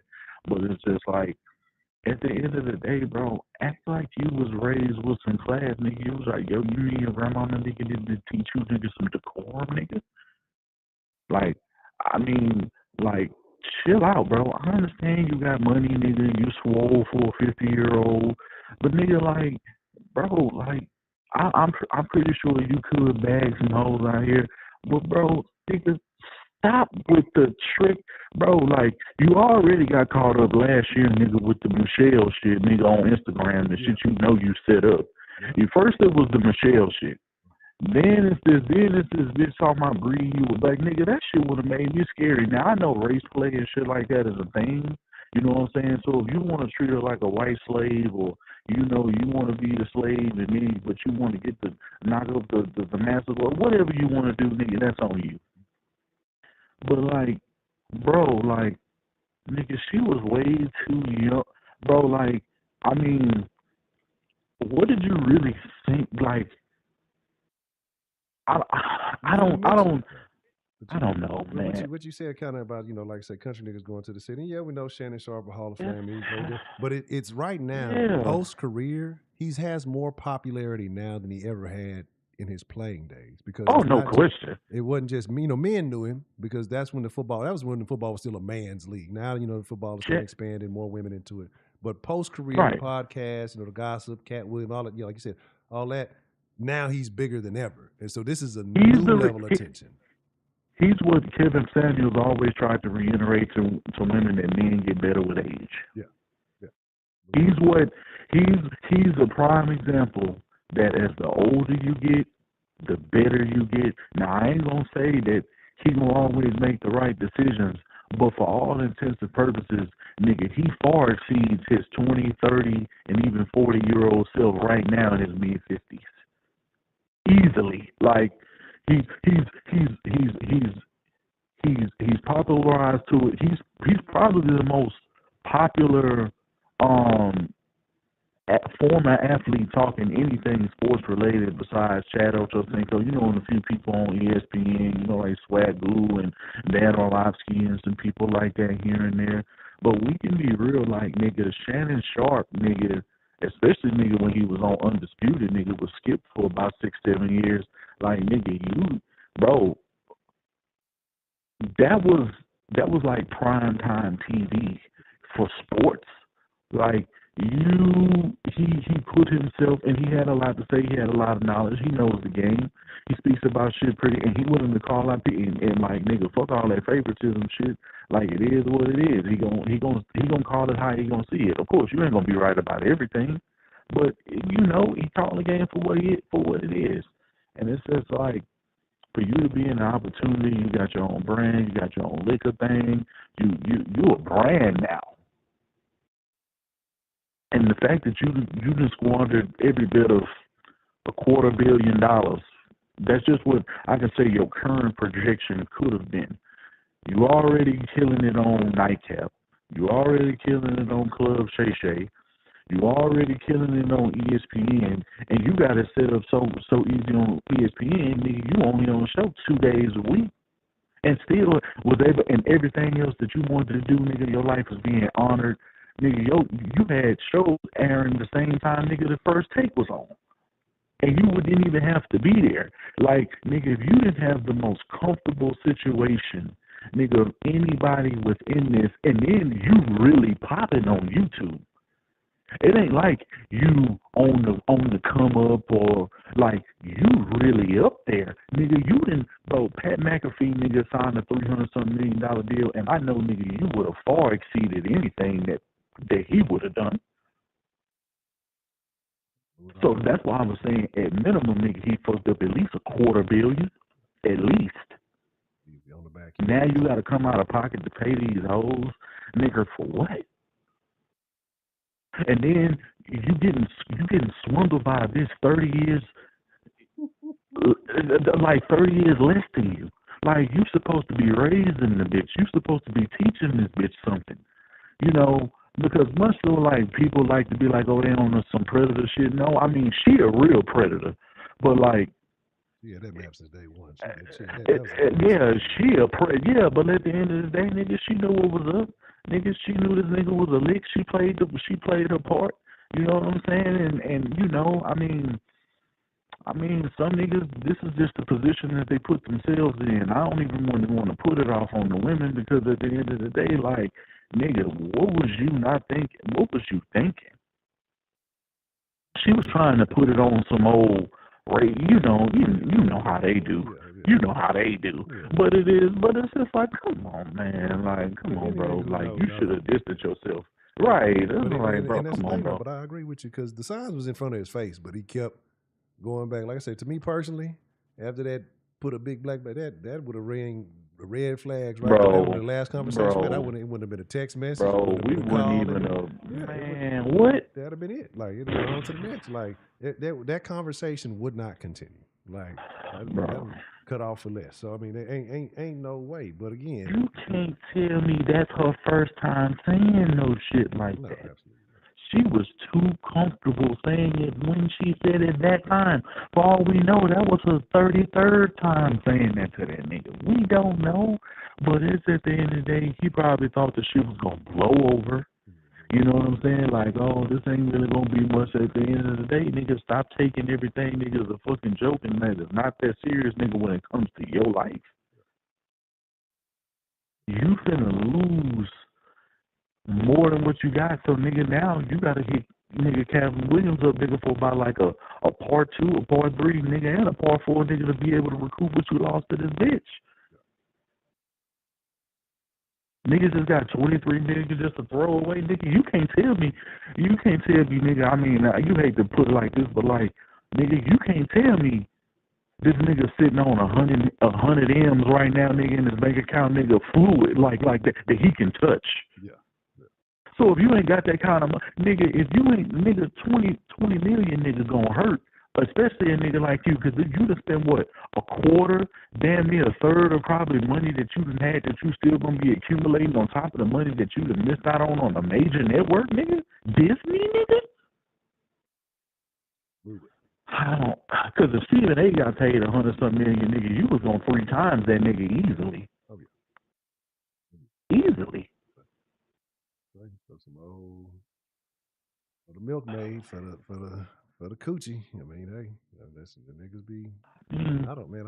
Monique tried to tell that nigga, and at the end of the day, nigga, I understand, bro, that you a rich old man, but bro, after a while, downing these hoes, and true enough, I know niggas don't down these hoes, nigga, at whatever age. If you can do it, you can do it. Yeah. So I ain't knocking the nigga hustle, but bro, after a while of downing these hoes, at what point do you say, man, this bitch right here, she really fit what it is that I want, what I need. I'm getting older. I ain't getting no younger. Ain't no telling what kind of problems gonna end up happening. Nigga, hey, bro, I need to go ahead and settle down, nigga, and find me one. Even if you don't get married, or even if you want to be able to dictate the terms of even that, if it's within him, because he clearly don't want no more kids, nigga. Hopefully the nigga got a vasectomy or something. You know what I'm saying? And he took care of that. You know, but it's just like, come on, bro, like, come on, bro. And like you said, because at this point you done did it and done it. You know what I'm saying? Like at this point, bro. I know the little hype is young and cool, it's whatever, but you done did it and done it. Yeah. What else do you got to experience? You know what I'm saying? Especially if you an NFL nigga, you should have, by the time you retired, you should have did it and done it, and then some. Right. You know what I'm saying? So yeah. And this shit really don't be happening to the NFL niggas. This shit really be happening to the NBA niggas. The NBA niggas stay with drama like this. I don't know what it is, bro. The NBA niggas be saying with drama like this. Like that nigga Zion with that bitch Mariah Mills, like that. Ugh. Like, bro, what are you doing? Ugh. Man, and it's like, nigga, funny. Right before I got on, I seen the video of her walk across the shit. I'm like, that bitch is just. That shit would make my wee soft. I couldn't do it, dog. Like, ain't nothing about, like, it's just, it looks nasty covered up. You know what I'm saying? Man, so what do you think it look like? Yeah, them niggas be tripping, bro. The basketball I don't be tripping, bro. Yeah, they I don't get it, bro. Like, nigga, you put yourself in a position and you niggas be more thirstier than the hoes that was seeking the money. Like, damn, bro, like, you the nigga with the money, nigga. You get to temper everything, nigga. I wish you had that button that nigga Parsible had, nigga, and Ready Player One, nigga, when old buddy tried to offer him the $50 million and the nigga hit the button, but the nigga in real life was like, holy shit. But the nigga knew he was pressing the button. Nigga, if you seen Ready Player One, nigga, you know what I'm talking about. I've seen it on the screen, and somebody told me it was good. I just never watched it. Nigga, bro, you gotta watch Ready, but no, you gotta watch Ready Player One, nigga. You gotta watch that, nigga. That's, oh man, that whole so live. Yeah, bro, but it's like, nigga, it's like they in the virtual world. So this nigga was in the virtual world, and he was talking to a nigga who was like the bad guy of the movie. So the nigga was like, you know, the nigga poor in real life. So the nigga who a multi-billionaire nigga who owns what they call as the Oasis, or at least he's trying to take this over. He had like this little thing. The nigga tried to offer the nigga like $50 million or something crazy, and the nigga hit like this little button, nigga, that was like showed like the I guess like keeps his emotions and shit like that, so he don't see like the nigga freaking like his avatar freak out and shit. Yeah. But in real life, nigga, the nigga like, oh my god, and then the nigga put his VR set, nigga tried to compose himself. He's like, nigga, I know you. I know you did this little shit, you know, but it's still just that, like, you know, but it's like, come on, man, niggas gotta think, nigga, like that nigga DeAndre Ayton. That nigga said, bitch, you going to Turk and Caicos? Yeah, hey. And while, nigga, and guess what? You thought you wasn't going when you got here, bitch? Oh, you thought you was going to get it, and you thought you was going to eat. And then, first off, I'm canceling you for, like, first off, why is you just taking random hoes? Bro, I don't understand these NBA. I don't understand these athlete niggas. Why is you flying bitches out? Like, bro, if they want to come meet you, bitch, you get in on your own dime. That's how I know you serious about me. Yeah. If you close by and you in the city, and bitch, you can come travel with me, and anything, depending on the time you take care of, I can help you on the back end. But you at least got to show you like a nigga, because I don't even understand a lot of these questions and a lot of these things that a lot of these people going through now. Like, asking questions on dates like, what do you bring to the table? And I understand the sentiment and why it's a good question, you know what I'm saying? But, like, you know, I never had to worry about questions like that. I never had to ask, like, you people who like you, who fuck with you, who want to be with you because they it's something about you that they can't get past. Nobody else do it for them. You know what I'm saying? You where their concentration is at in terms of who they want to spend their time with. That's what I know. So I don't understand how, nigga, you niggas is the pinnacle, nigga, of what, in terms of looks. You got the height, you athletic, you got money, you got the lifestyle. You should have a mentality because you're disciplined. You're disciplined enough to be in the gym and to be able to make it to the heights of success, nigga, at a very early age that most people in life, nigga, will never see in a lifetime. Nigga, let alone like 200 generations. And you niggas never learn. And you think just because you got that phone in your hand and shit is accessible to you, these bitches don't need to be accessible to you. What have they done to even be in your presence? What have they done besides be a duck and look good on the internet? And they probably don't even really look like that for real, bro. You knock her down and you wake up, nigga, it's a whole motherfucking gremlin. Nigga from part 2, nigga, in your face when she wake up, when she turn around. Bitches got surgery. Bitches is lying. I remember one time women in the 90s, nigga, yeah, I got surgery. Yeah, I got it. They were proud of yeah, so what? And I felt okay, and I feel better. Yeah. Nigga, it's like in the 2000, 2010, 2015, 2020 area, these bitches lying about getting lip injections that we can clearly see because your lip look all stupid and inflamed. Right. And you got cheek enhancements as if people don't have pictures of you and people ain't never been out with you. Like, I remember I seen a picture of, they showed Beyonce, nigga, when she was in her 20s, nigga, like 19, 20, nigga, how she look now with that dumbass BBL and her lip enhancements and all that shit, and she looked like a fucking clown. The Beyonce probably got more hype than anybody unnecessary. Like, again, especially if y'all from the city. She was never alive like that. Yeah, and niggas who come to the city now, because now, you know, the city hot now. Everybody coming this motherfucker, everybody. Right. Then they see, oh, man, even Shannon and Chad was talking about it. And that baddest bitch we done seen, they was in Houston. That's why niggas in Houston, niggas from Houston you never heard a Houston nigga be like, oh, yeah, Beyonce, that bitch. You ain't never heard a nigga from Houston be like that. They be like, yeah, Beyonce's all over the place. Beyonce ain't even the baddest broad in the family. You know what I mean? I don't know. I don't get it, bro.